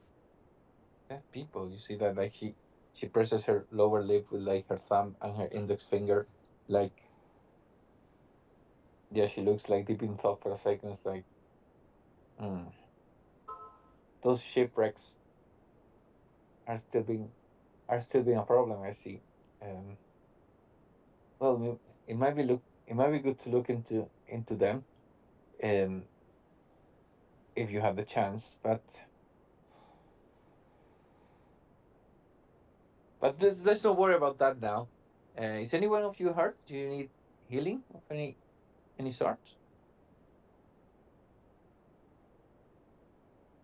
When it comes to healing, I'm the one that heals everyone. I have healing spells. Reject Oh, your help. so I presume you're okay, yeah? We're okay, but thanks for your offer. Yes, we appreciate it. Okay, well, in that case, first things first. Um, I got some lodgings for you, if you wish to stay. There's a few of you, so I got these 3 lodgings over here. She points at this entrance, this one, and this one. Um, there should be enough space for 2 people on each of the lodgings. So if you want to use them, they're yours to use while you're staying in Dragon's Rest. And would you make me the honor of having dinner with us tonight? Is dinner free? Is food free? Of course, it's free. Oh I yeah, let's do it. I'll be there. Just let me know when. I mean, all we ask you is that you make us one of your specialties. Um, one of the nights that you're here, you see, we take turns cooking. Um, so if that's okay with you, we all share the food here. Yeah, I Dell just will. puts his finger to her lips and says, "Shh, shh, shh. Don't talk. Just listen. As long as the food is free, and all we gotta do is cook one time, we'll make sure it's the best meal you ever had. Ain't that right?" Well, yeah. One time per person, if that's okay. And Aurora starts sweating. Okay. Can I just go to our room and freshen up a bit?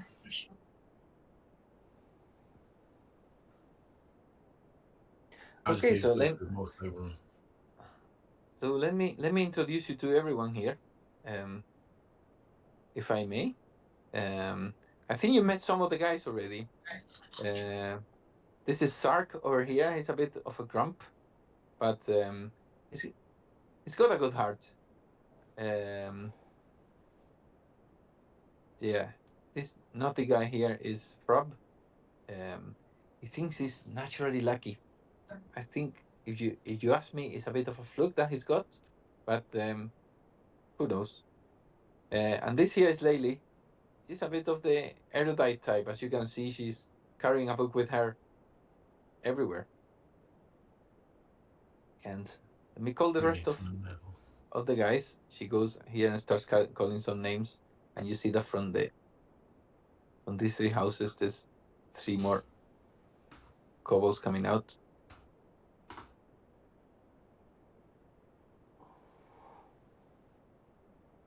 These ones seem to be like they're also curious. They make you a couple of questions quickly, but like they don't really go for they don't go like all like crazy like those 3 at the beginning. It's like this is Kelnep.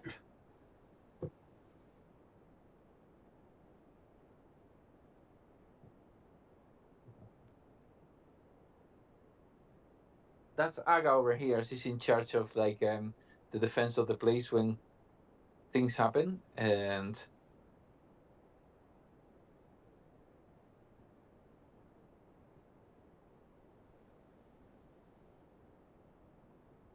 that's Myla. She helps Aga with the defense as well. Um, so yeah, and yeah, there's a few more. I'll just introduce them as we go. Um, these are these here are my friends Barnoth and Tarak. Tarak is our resident mycologist. He likes to look for mushrooms and he prepares concoctions with them. Um, I think he might need your help one of the days that you're here. Like Hilde, and this is Barnoth. He just came here to spend um, some time with us. So just follow me. I'll show you to the dining room.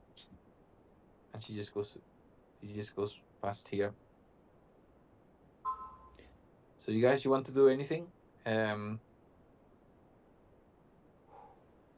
Before Question. following her, if you want to follow her, yes. Mm-hmm. Yeah, probably. Aurora, are you swimming? I'm flying. Because it looked like you were in the water, so I just assumed you were swimming. Aurora's For a a fairy. quick swim. He flies. Have we told them our names yet? Since they've told us theirs? You can Are they see a bit more as strangers? you go up. Clementine told him her name. I don't think I have yet. Aurora's just like swaying. Last time I cooked something, I burnt a forest.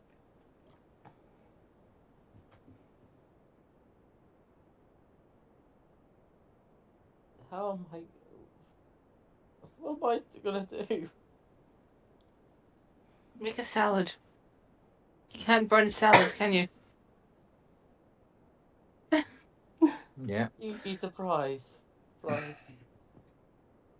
So Well, If you burn a salad, I would be generally surprised that you thought to cook it. well, when it's just us, Althea usually takes care of the cooking.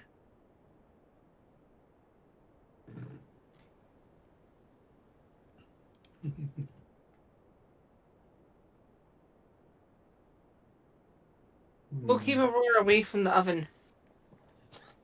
Yes. That would You probably can, be for the best. yeah, you can do the chopping.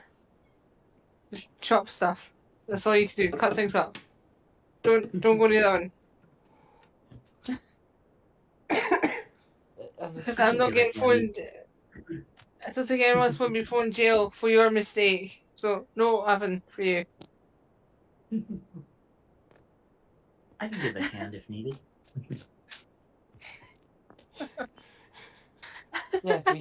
Yes, if I'm the one making dinner, I will need your hand putting out the fire.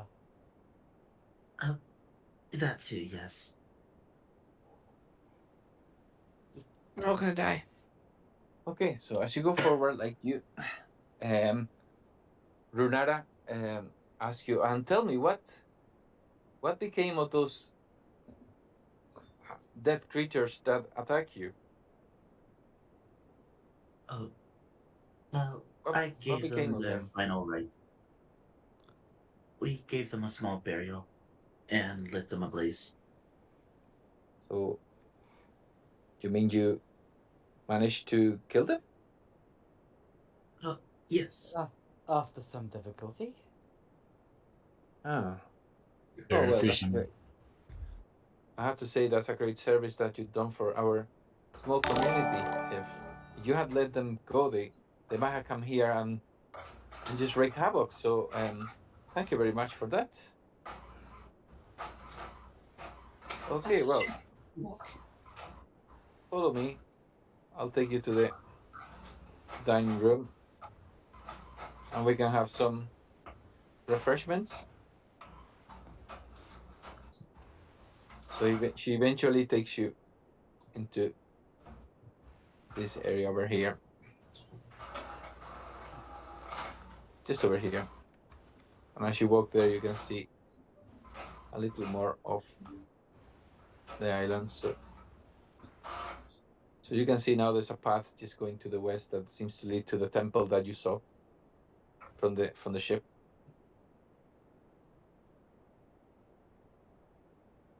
And yeah, you see these two guys follow Runar as well.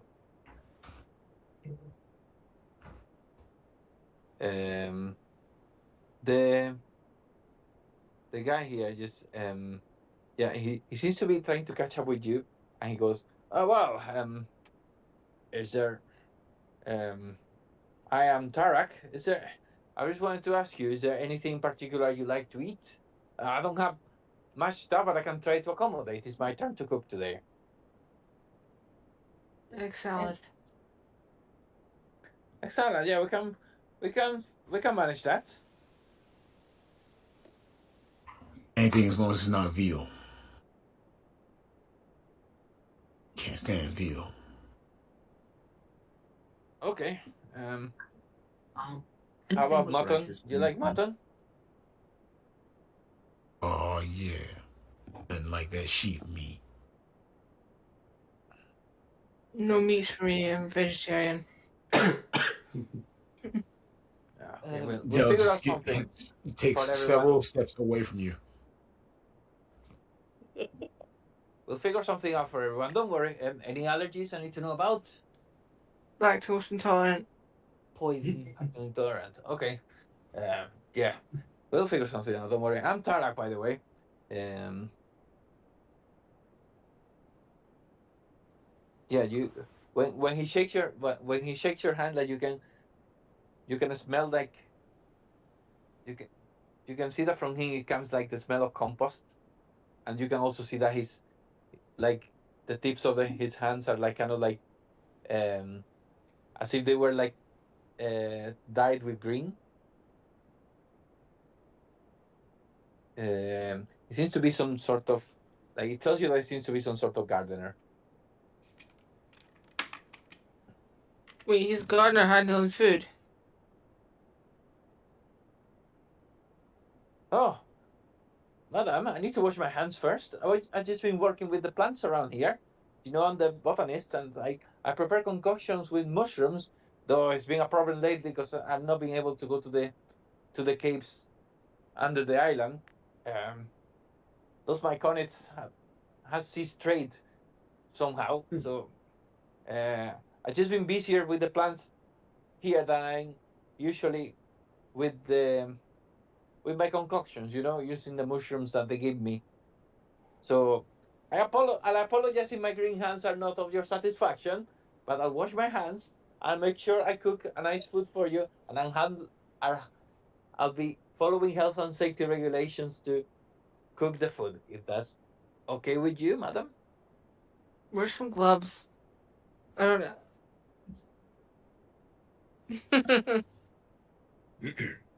Gloves? What are you talking about? This is hot cuisine. We handle the food like after washing our hands and make sure that it's perfectly placed in the center of the plate. Come on. Well, if you poison me, you'll be the first one to be blamed. Now, please don't be so rude. They are cooking for us. Clementine does go over and shake his hand, and she says, "We do appreciate your generosity and sharing your food with us." Oh, no problem. No problem. Don't worry. We'll make sure that the food is nicely prepared and is right for your refined taste. And he just keeps going forward. What about drinks? At this point, at this point, this lady goes, "Drinks. Oh yeah, we got some rum in store. Does anyone want some rum? Wine, red wine. Red wine. Oh, Maybe we can arrange that. Um, any other drinks? Any requests? Just water, please. Okay, water. That'll be easy to find. There's water all around the place, and she points at the sea. Preferably one not completely salicylated. Salicylated. I like her, man. It's It's a, funny. it's okay. We got a distillery, so we make sure that the salt is out of the water, so it's drinkable. Perfect. You know, health and safety regulations. There has to be drinking water. It's not legal not to have drinking water for people. You know. I just realised I'm not with everyone. Oops. I'll have 2 cups of rum, please. You see these two cobbles starting to follow you from a distance. Every time you look back, they stop for a moment, and when you keep walking, they keep following you. And And yeah, this woman, like that, she's called Barnoff. She's just going into this little dwelling here, presumably to find the drinks that you want. When all of a sudden turns around and say, "I'm sorry, I couldn't help like listening to your conversation. Did you say you fought some undead creatures in the beach?" Yes, That's that's right. right. Yes. Yes.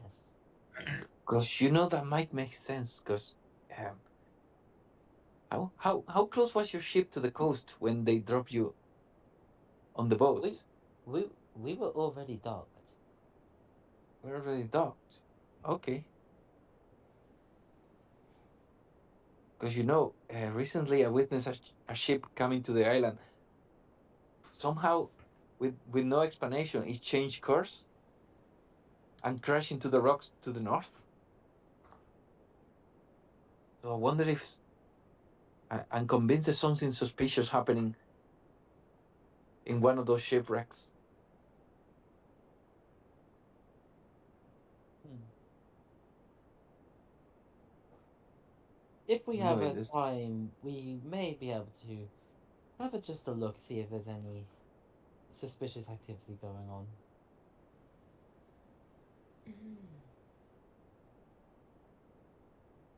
Yeah, that would be great.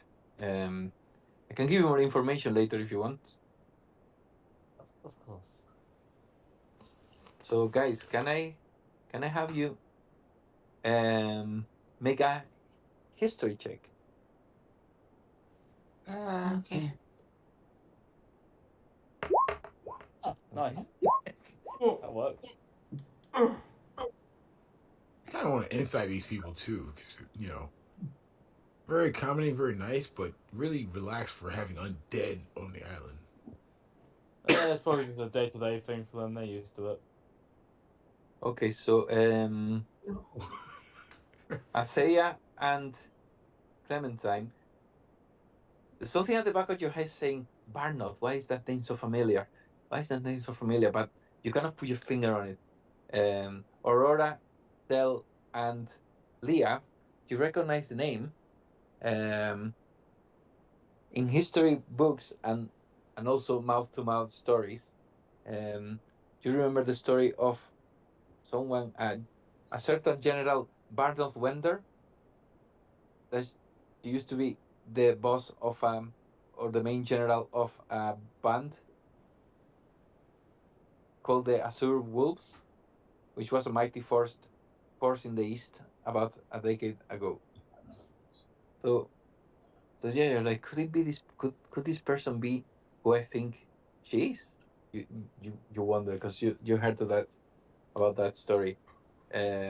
It kind of like threw you off because she's got like a peg leg, Hmm.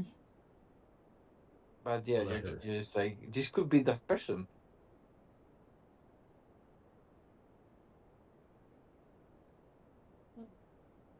Interesting. Or just that's all Roy says. Just interesting. So after she tells you about that ship that crashed against them, it's like, oh, but you're right. Enough talk. I'll go and get your drinks. You just just go to the dining room and I'll bring your drinks shortly. And she disappears here.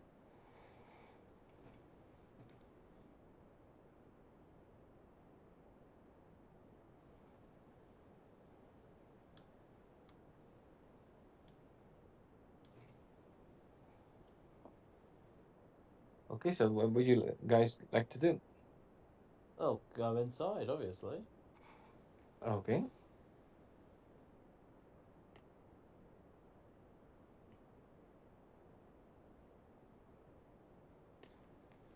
fine. So you go inside this. You see there's a little like larder area over here and a counter, and Tarak is preparing some food that you say is chopping vegetables and like yeah, it's got a couple of working stations where one is chopping vegetables and the other one is just cutting some meat. There's some water being boiled. Um,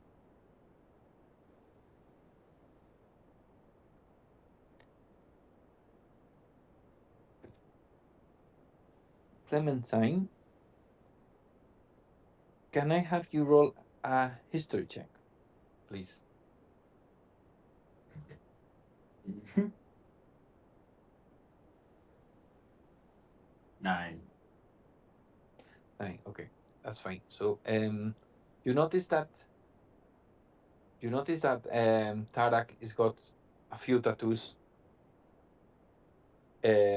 all over his arms, and they catch your attention because there's lots of them. It's almost like his arms are covered, and you try to discern some of them to see if there's any that you can like identify, but you're not able to identify any, unfortunately.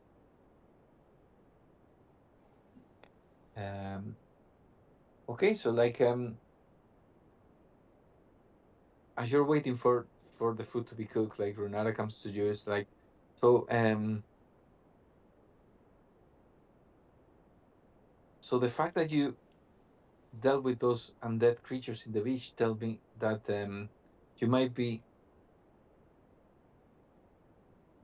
you might be able to offer us your help dealing with some problems that we've been having in the island.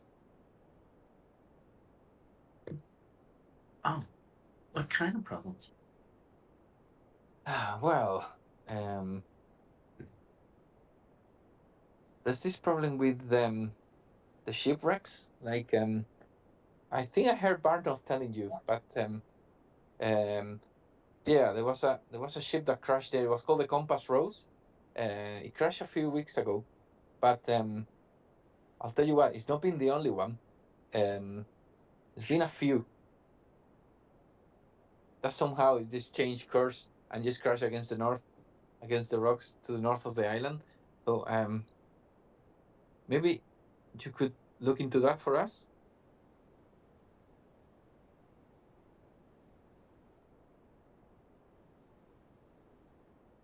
Just when you have the time. There's no really rush. I don't know how many ships go around here and or go past the island or how often, but you can have a look and see. Maybe we can find out why this is happening. It's really weird.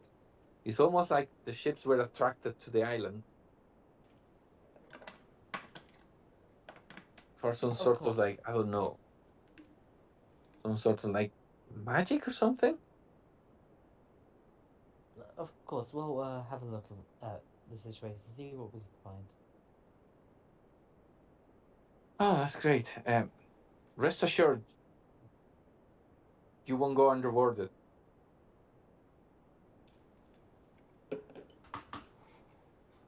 I learned a long time ago for somebody else that victory is its own reward. But so is money and glory and fame and songs and free meals. And Either especially way, Yes, we we get got it. you. Yes, we'd be happy to help you, though. Oh, thank you very much. Um,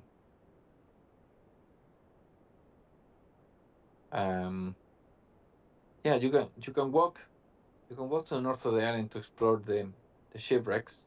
Um, if the tide is too high, we're happy to provide you with a boat that you can use to go there. It just depends on the time of the day you go.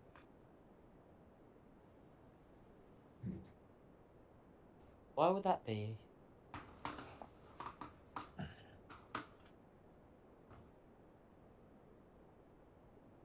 Well, it just depends. Like the tide just changes continuously depending on the time of the day. It might be higher or might be lower. Oh, of course.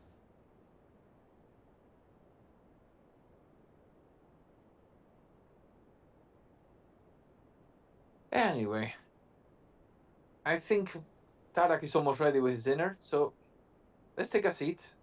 At that point, you see Barnott is coming to the door. It's like, I got wine, I got rum, I got and and to the person who orders water, he just looks at you with like a face as if he was looking down on you. It's like, I got water, and he just kind of like slides it to the table towards you. As and look, I found a bottle of whiskey as well. And she just puts it on the table. like with a big thud, it goes like boom, like oh, glasses for everyone. Come on, let's have some alcohol and water. I'm gonna steal the whiskey. Okay. Put it in my pocket. Aurora's just gonna sit I'll and reach for walk the on. whiskey, but I'm pretty sure you're gonna beat me to it. Can I do this sleeve hand with the whiskey? What you want to do? Well, I guess we're trying to see who gets the whiskey first. Okay. Yeah. Oh, Who's no. who's competing for the Dun, whiskey? dun, dun. It's See, this is why the DM's got me in on this. Oh my It's god. actually Dove versus Leah, I think. Okay. Well, roll a slate of hand. And they just got on that one. Okay. So, Del, you grab it first. Can I do that again? I mean, Let's see if I can get a better roll. you can try and see. You can try and see if you can try to grab it from Del, but it'll have to be a contest again. I'll do it.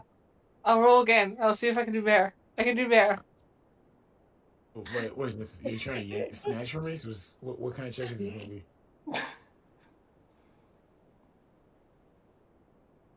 20! I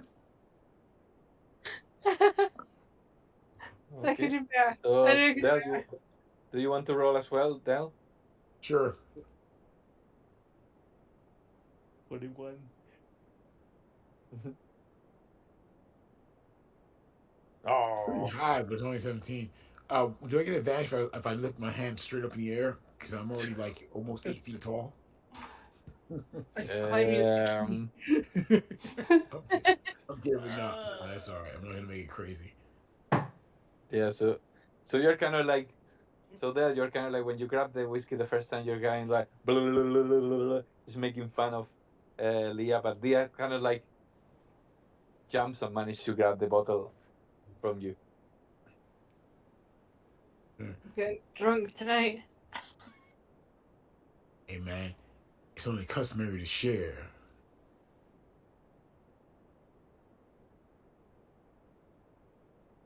Okay, Sure. so Del, can I ask you to do a history check? Sure.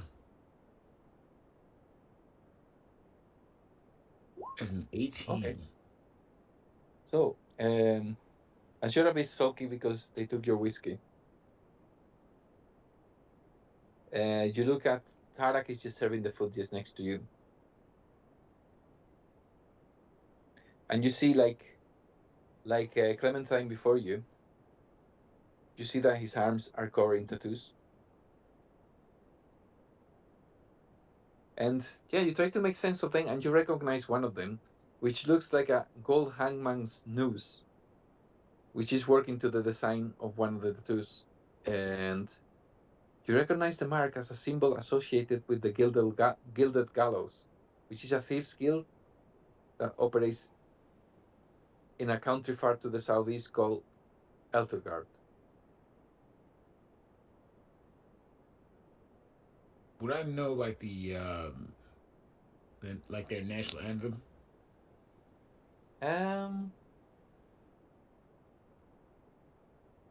Maybe, possibly, yeah. In that case, I'd like to start, strumming it with my lute. Okay. And just look at him as I play it. Okay. So as you do that, he turns his head towards you, look at you with like a frown for like about 2-3 seconds, but then he kind of like turns his head again and like keeps serving the food. Make an insight check. Okay.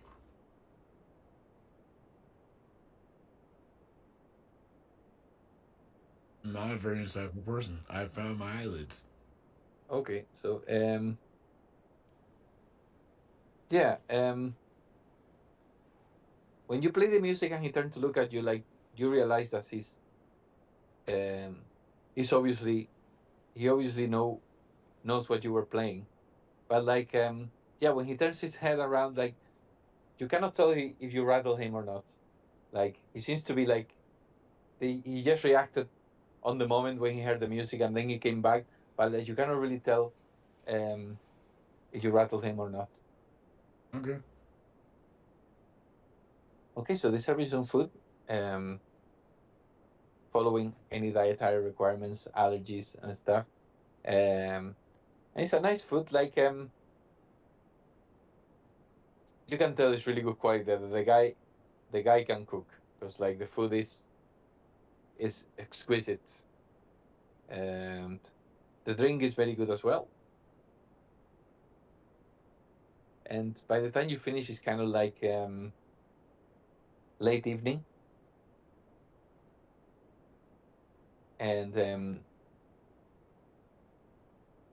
yeah, Runara said to you, you're free to explore the Dragon's Rest at ease. Um, the library is next to the dining room. Just points at here, at this building over here. So feel free to check it out as well if you want. Sometimes you'll find Tarak and Barnard there. They like to discuss books and history. So you would like to, you're free to discuss stuff with them as well. And yeah, please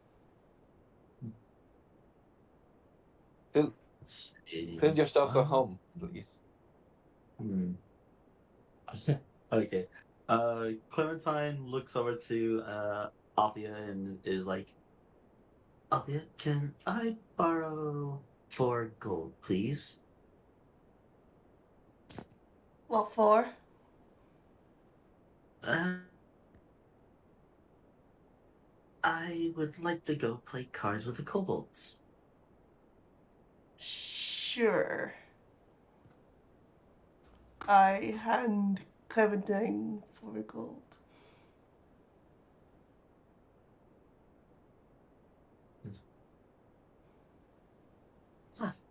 Graham.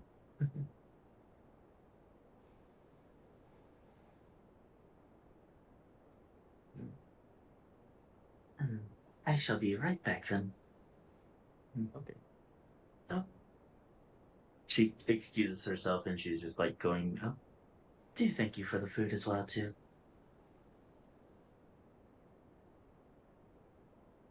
And like, yeah, she just kind of exits. Okay. As you go away, Clementine, you hear when you're just here, you hear Tarak just go, oh well, glad you enjoyed the food. If you would be so kind as to vacate the dining room now, it's time for the couple's dinner. Did you hear that, guys? And you hear a noise of steps just coming up the stairs. It's like, dinner, down with Tarak, and they start running all the way here. Just all of them just coming. Aurora just kind of just says thank you for dinner, rushes out before they arrive. Yeah. You see they all Mind just if come I running. tag along with you, Clem?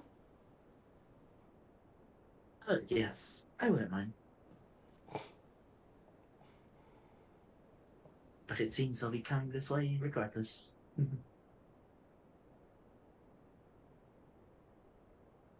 Yes. So what's everyone else doing? The couples are nearly there.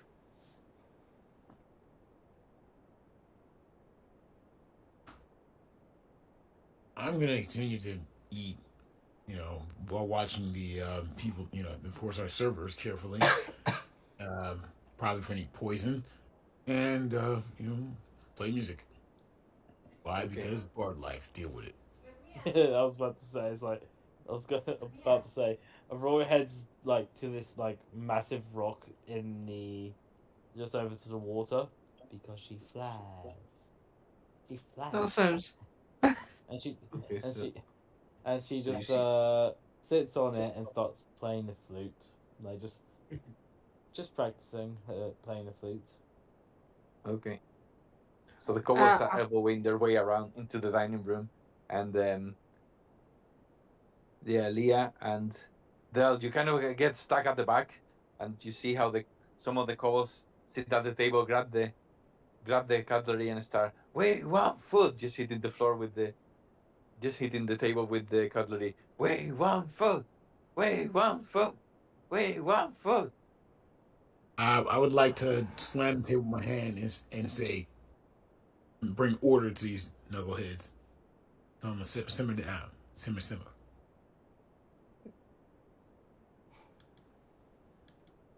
You Okay, vandalize the okay. table. Kobolds reminded me of my younger siblings. Aren't they just?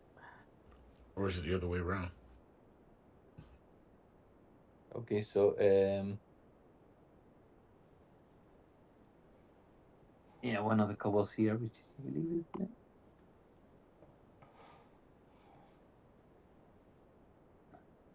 this one here just got. Oh, sorry. Do you want? Were you looking to get out?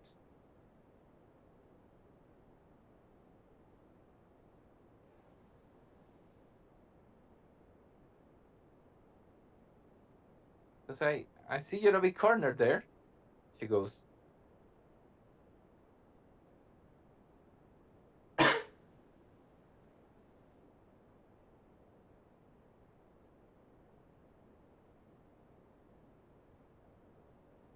Because if you want to come out, we can, we can, we can let you.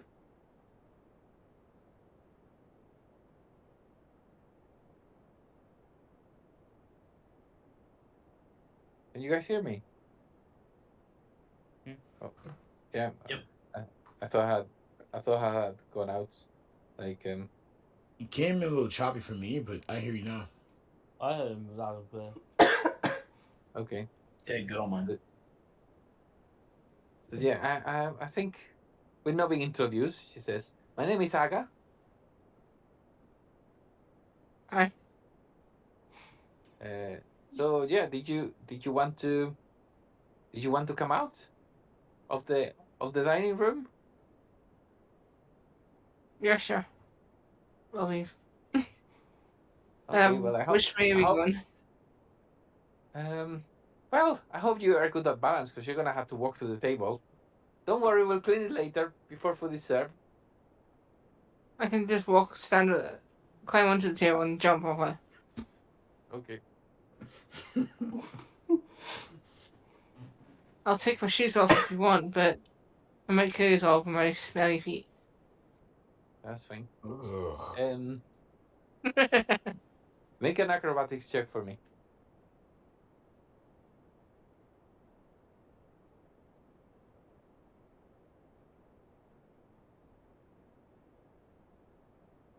Okay. So you gracefully manage to get out of the table. When you get here, just step on the finger of this guy in one of his fingers.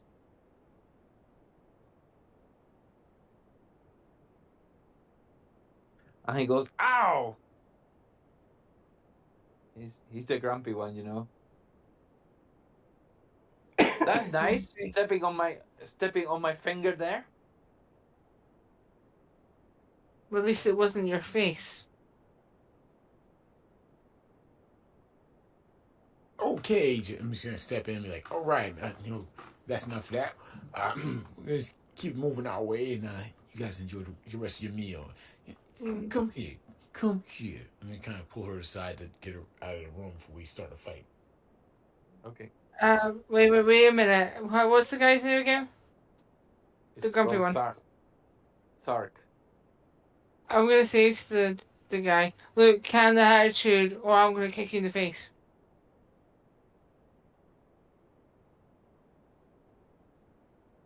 He's like,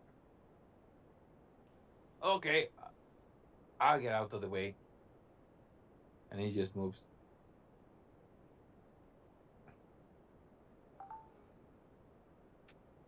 Tell him off. Oh, my character. Oh, she's old enough to tell people off. She's 9 years old. Okay. Old lady. Okay, so we got Clementine and Athea just walking down to, I presume, the sleeping quarters. What's the rest of you doing? Well, we got Aurora. She just playing her music in the rock. What about Dell and Leah? I'm going through my room to drink more because I have whiskey. Okay. I think it's safe to say my character is definitely an alcoholic. All right. Shocker. Shocking. Dell was actually gonna go and pretty much, like I said before, stick around, play some music, and listen out for certain things before turning into bed, just to get a better feel for exactly what we're going through here. Okay.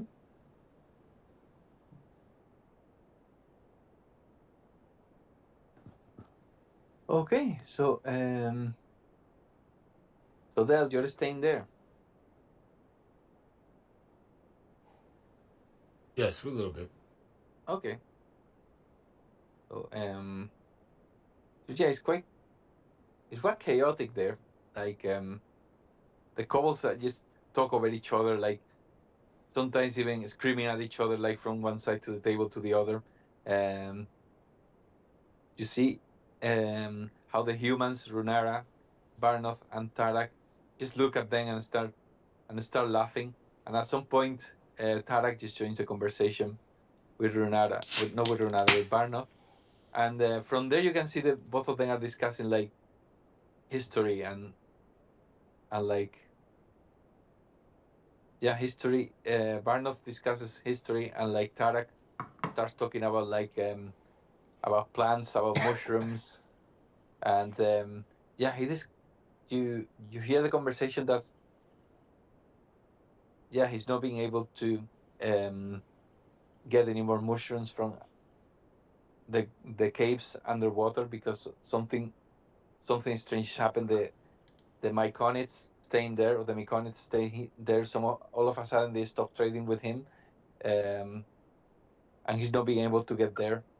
Every time he got there, like they were a bit hostile with him, not to the point to get to attack him, but like basically they were really pushy to throw him out of the caves.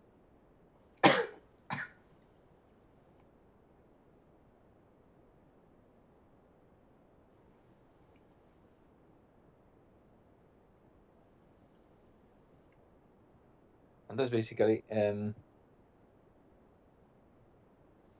some of the information that you can get.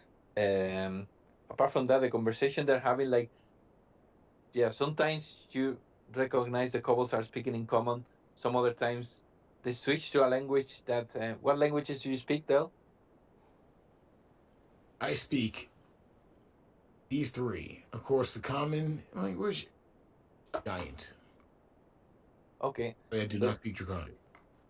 so sometimes they change into another language that you presume is Draconic, and you cannot make out what they say, but they're basically discussing matters around the island, like how they sometimes go to the beach to fish, and they find jellyfish, and they have to run away because they don't want to be stung. Um, just discuss a few things. Frab again keeps boasting about how lucky he is, like he's naturally lucky, and he tells how he normally goes balancing near the ridge to the sea, just this area, which is quite narrow, and like he never falls, all that kind of stuff. So it's a bit of everything.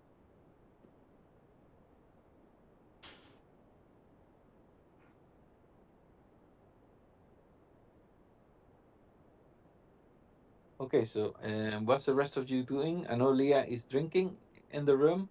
Clementine, what are you doing in the meantime? While she's down in the sleeping area where the kobolds were at and everything like that, she's kind of like kind of looking around for. I want to say she would kind of be like stacking rocks on top of one another to kind of make like a makeshift table of sorts. Okay, that's fine. Athea, what are you doing? I'm just hanging out with Clementine.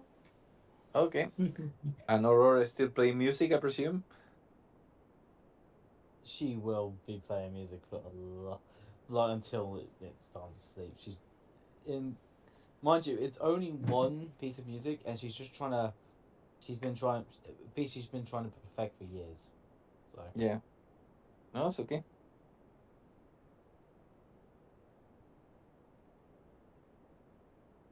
So it's about, you can see the sun setting at this point, and Aurora, especially you that are in that rock, you notice at that point how the tide starts going up. Like it's not high enough to cover the rock, but it gets pretty close to where you're sitting. So you can tell like the tide is higher now. Um, and I yeah, at this presume, yeah. Sorry, yeah go at this ahead. point, Aurora would probably just start flying back to the path. Okay, so that's fine. So I presume at some point when it's nighttime, you're gonna take a long rest. Hmm. Yes, finally. Okay, so yeah, you can, yeah, like Runara said, you can use these 3 quarters to go to sleep, and yeah, when you decide to go to bed, um, you manage to sleep okay with no problem at all, and then you regain, you lost any hit points that you didn't, you will gain them back, and if you use any abilities, Oh, they get recharged now.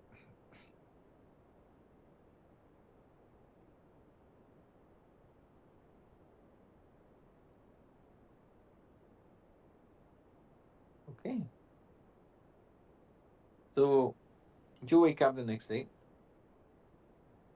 with the sun, and when you come out from the sleeping quarters, you see that the tide is high, is still high. Like so actually make a nature check, guys. Nature check or nature call? No, I'm kidding. I'm kidding. 11. Yeah, I don't do the outdoors. That's fine. Okay. Just So homework. yeah, And Del is a bit Clementine does. confused about it. Like Del is just thinking, last when we went to sleep the tide was high and now it's high again. Does it actually go low? There's you, Athea and Aurora, you kind of like you kind of like getting like the hang of like how the tide works. Like it must have gone down after midnight and start going up. Uh,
and you get the option to go through the cliffs to get to the entrance of the cave, which I'm going to show you shortly.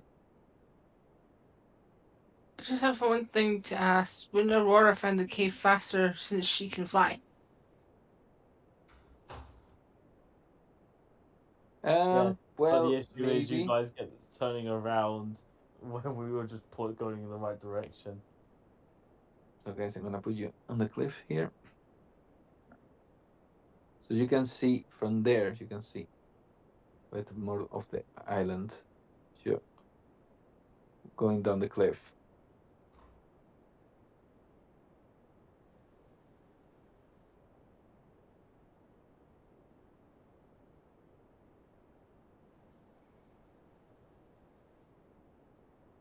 Okay, so let me see. You see an opening gapes in the cliff face 200 feet below you, like a mouth drinking in the crashing waves. Two natural stairways formed of stone columns offer ways down the cliffs. Aurora just casually just hovers over the edge. I'll quickly scout it out for us, and starts to hover downwards. Okay, Hovers back up. It's very dark. But back down. you can see the stairs there. Just over here. And as you mentioned that, you can see dim light coming from inside, from the entrance, just from over here. It looks like a mixture of it's almost like neon lights coming from there, but like different colors, like purple, like some of it is like um bright blue, different colors, just coming from inside. Guys, there's a disco going on in here. Party! Yay! A Let's go. a disco, you say? Huh? I don't know if this party you want to go to. What's This there? party, Let's go. this kind of party is one that we have no idea what it's about. Let's go. I want to join in. I want to party.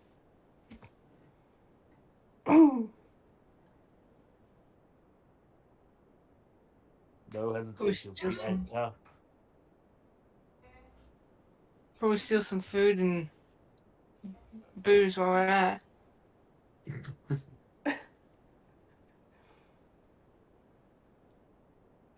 Okay.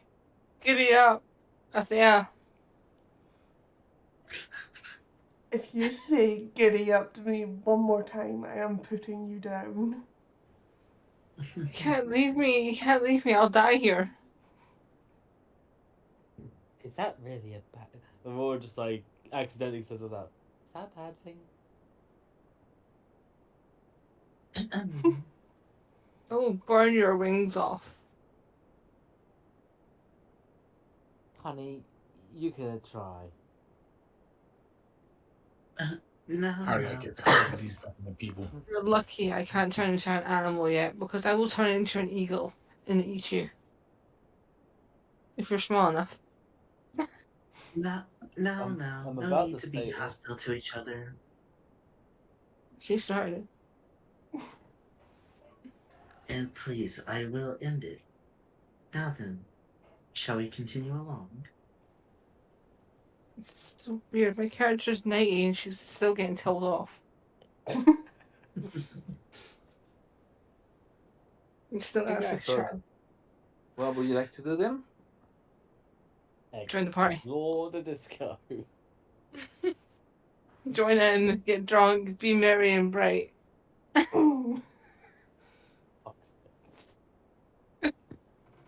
Okay, are you doing that now?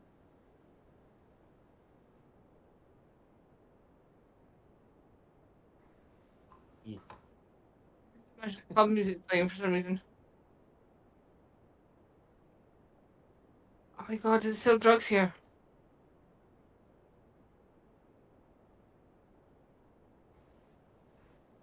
I never asked.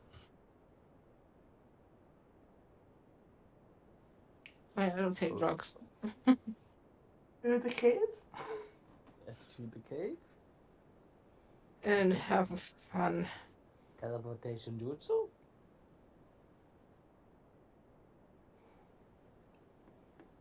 How far we are from the cave? Because I don't want to miss the party. So going down, so the cliffs are 200. Yeah, you have to climb down the cliffs. It's 200 feet to get down there, but you got enough like places to like go and hold on to. Aurora will be just hovering like a bit like 10 feet away from the cliff, just like just just waiting to see if anyone needs help. Okay. I think if they'll need help because she's got someone on her back. Okay, so Aurora is approaching the tunnel, the entrance to the cave. What's the rest of you doing, guys? You need to get Same your deal. I'll be climbing onto their bridge of life as well. As she's climbing down. Following Okay. Aurora.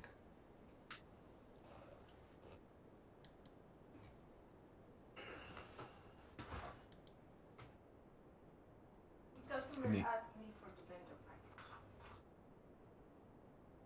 So, Aurora, how high are you in the air at the moment? Uh, you said the cliff's 200 feet. Yeah.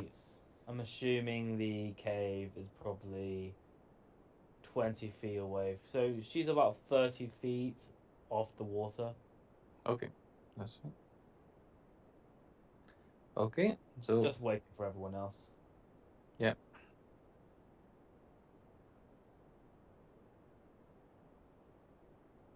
Okay, anyone else going down? I'll go down. Lay on my back, I suppose. Okay. I was just checking to see if I had any rope. I just hope you don't trip over. If I No, go I don't have down, any you go rope. down. I don't have any rope, but I'll just boulder down to where they are. Okay, that's fine. Wait, did you just say you had a rope? No, I don't have any rope. If anyone had a rope, you could have dragged me with his. I could carry you, but no.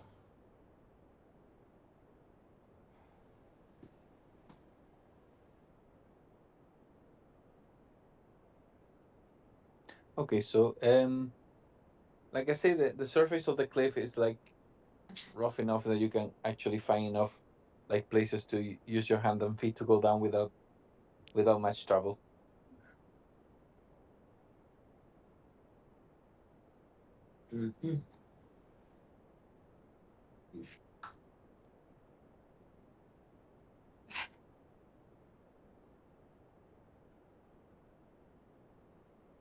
Okay, so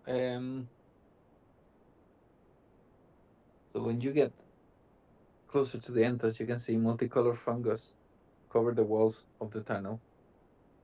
Its bioluminescent glow fills the cavern with dim light. The surface of the water swells with colorful, faintly glowing spores, perhaps reacting to the movement of something under the surface.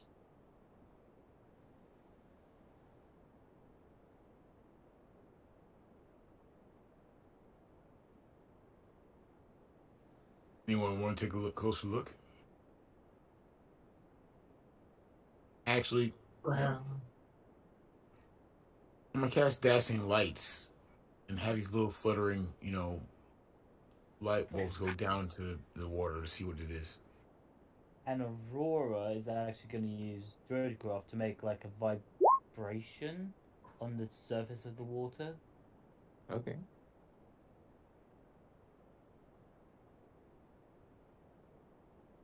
Okay. So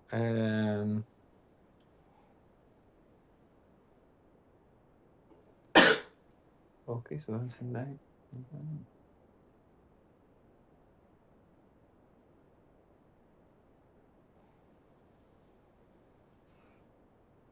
Okay. So you cast dancing lights, and what else were you casting? Somebody was casting something to make a ripple, something like that. Yeah. Yeah, I think I can do Druidcraft to do it. Because it says such as falling leaves, puff of wind. So I'm assuming like I can make water vibrate slightly. Okay. So you make a ripple in the water. The ripple doesn't reveal and doesn't reveal anything. However, the dancing lights reveal a huge shape just underwater. Um, just like a bulbous creature with the tentacles. But it's actually with the light you can kind of see it's a huge. But it looks like an octopus, but it doesn't. Something doesn't feel right about it. I somehow. Guys, I think we have a fishy situation brewing. I'll pay full the money if you did not say that. A fishy situation. Spears out. Okay. So where are you guys exactly right now? Exactly where my character portrait is 30 feet above. Okay. And the rest of Which you guys? I'm with there. So, not sure where Okay. exactly So we are. so are you still at the cliff? That's my question. I think we are. Okay. So well the light seems to have upset the creature because you see how it goes to the surface.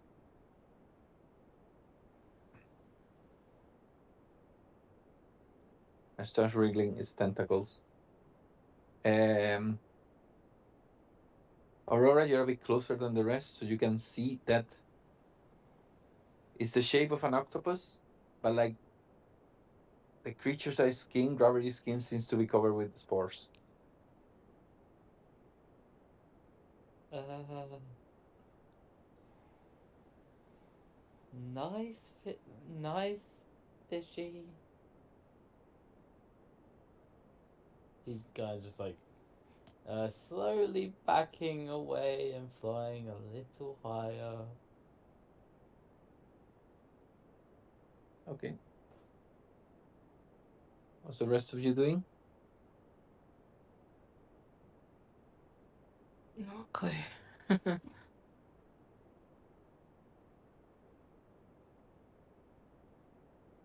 We're trying to catch up with Fairy.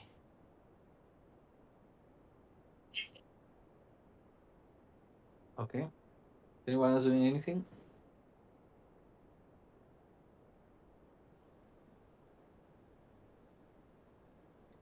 Let's see. Okay. Clementine is going to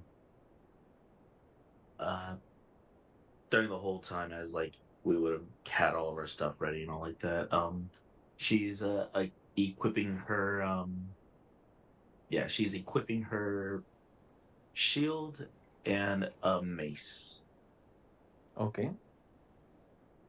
and is just kind of like uh preparing for an attack if it gets close to the edge of us or to where we're at. Okay. Anyone else doing anything? So Athea, what are you doing? Can I hold an action in case it gets hostile?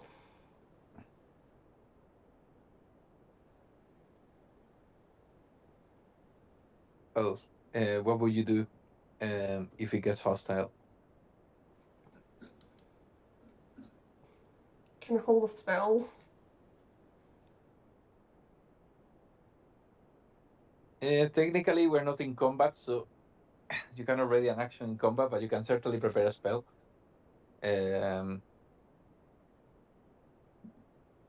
So we got what's Leah doing? Oh, I'm gonna jump off Raphael's back Okay. and just be a bit more cautious. Okay. And Dell, what's Dell doing? Same thing. Spears out. Prepare to either run or stab. Okay. So the creature wriggles its tentacles for a few more seconds, and then you see how it submerges again in the water. Um, so who was casting dancing lights? Me. Okay, so you can see the dancing lights that the creature seems to be moving away from the entrance.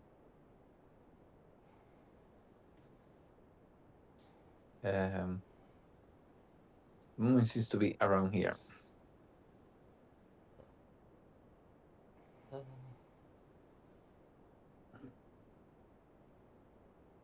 what was that about?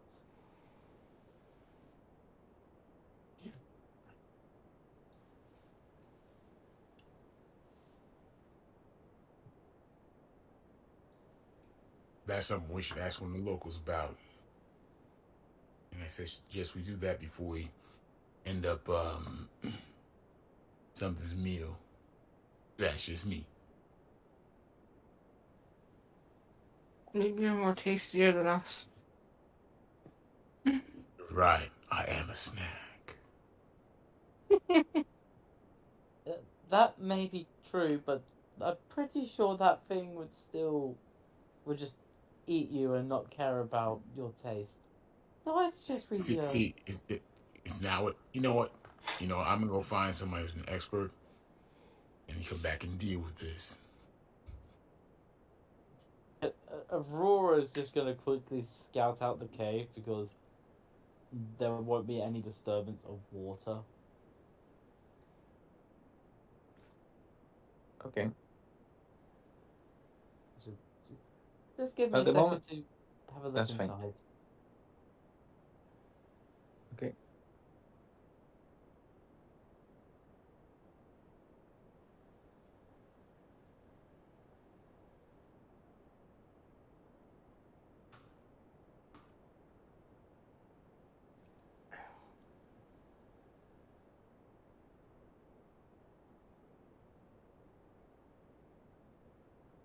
Okay. So are you going inside then, Aurora?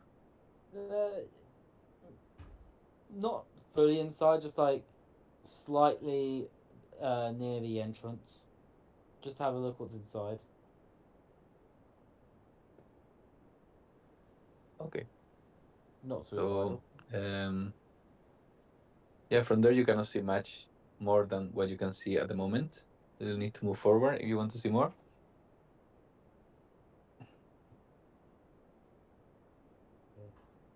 Yeah. Yeah, she moves forward and casts light. Okay. So it's a 20-foot radius. So 20 foot of bright light and 20 foot and 40 foot of dim. Okay. That's fine. So how far are you moving into the cave? Until I see something. Okay. You want to move your character then a little bit? Sorry. You want to move your character into the tunnel a little bit so I can show you what you see? Oof. Oh, I Just guess a not. couple of squares, 3, 4 squares. That's it. That's fine. Okay, so you can see. How high are you flying right now? About the same, so more 35. Okay, so when you get there, you realize you have to go a bit. You have to go a bit lower because to enter into the tunnel because the cave ceiling is a bit lower. It's about 20 feet high. so you have to go down a little bit to get there. But anyway, you can still fly near the ceiling if you want. Yeah, that's what So you can see it's 20-foot radius. Yes. Well, it's dim light, so you can see a bit more. You can see this room over here.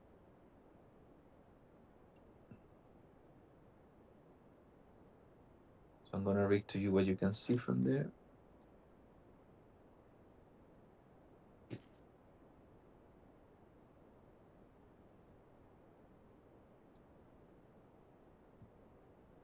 So this 50-foot, it's actually high. It's 50 foot high actually. It's a forest of multicolored fungi, ranging from tiny filaments to tree-sized mushrooms. A natural staircase of stone columns along the east wall leads to up to 10 feet to a higher cave area in the north. Water burbles down from the upper cave and collects in a large pool. Two small mushroom-like people are working amid the mushrooms near the pond. A sickening smell like sulfur hangs in the air. You can actually, because you're flying, you can actually see that in the upper pool, there's another two mushroom-like creatures. Just here and here, and they're kind of similar like these two, but these ones look smaller, like almost like children. And you see these two are kind of like spraying something in the fungi over here, while these ones are collecting water from the pool. Okay. Aurora will return to the others and just relay what she found.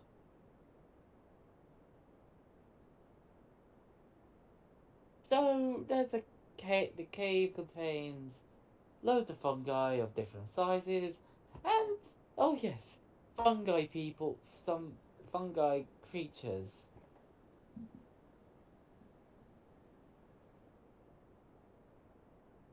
Do you still want to go in for it?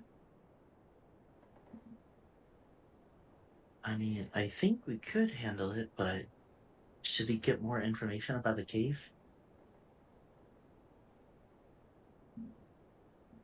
Just bring it. Go in it.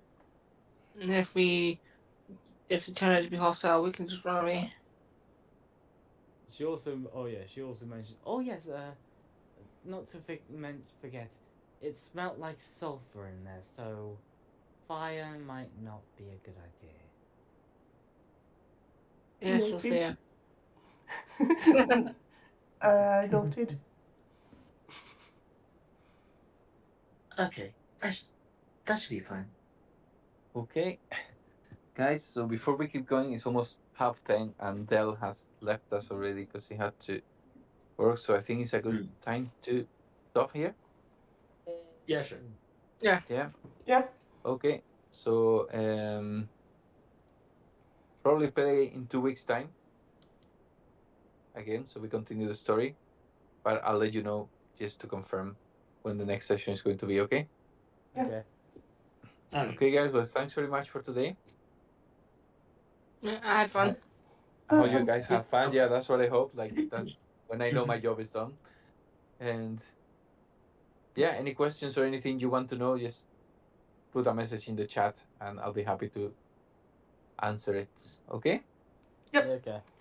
Okay, Thanks guys. Well, for thanks very DMing. much, and Yep. no worries. Thank you. Thank you and good night. See you Good in night. 2 weeks. Night. Bye. Night, Bye. everybody. Bye. Peace.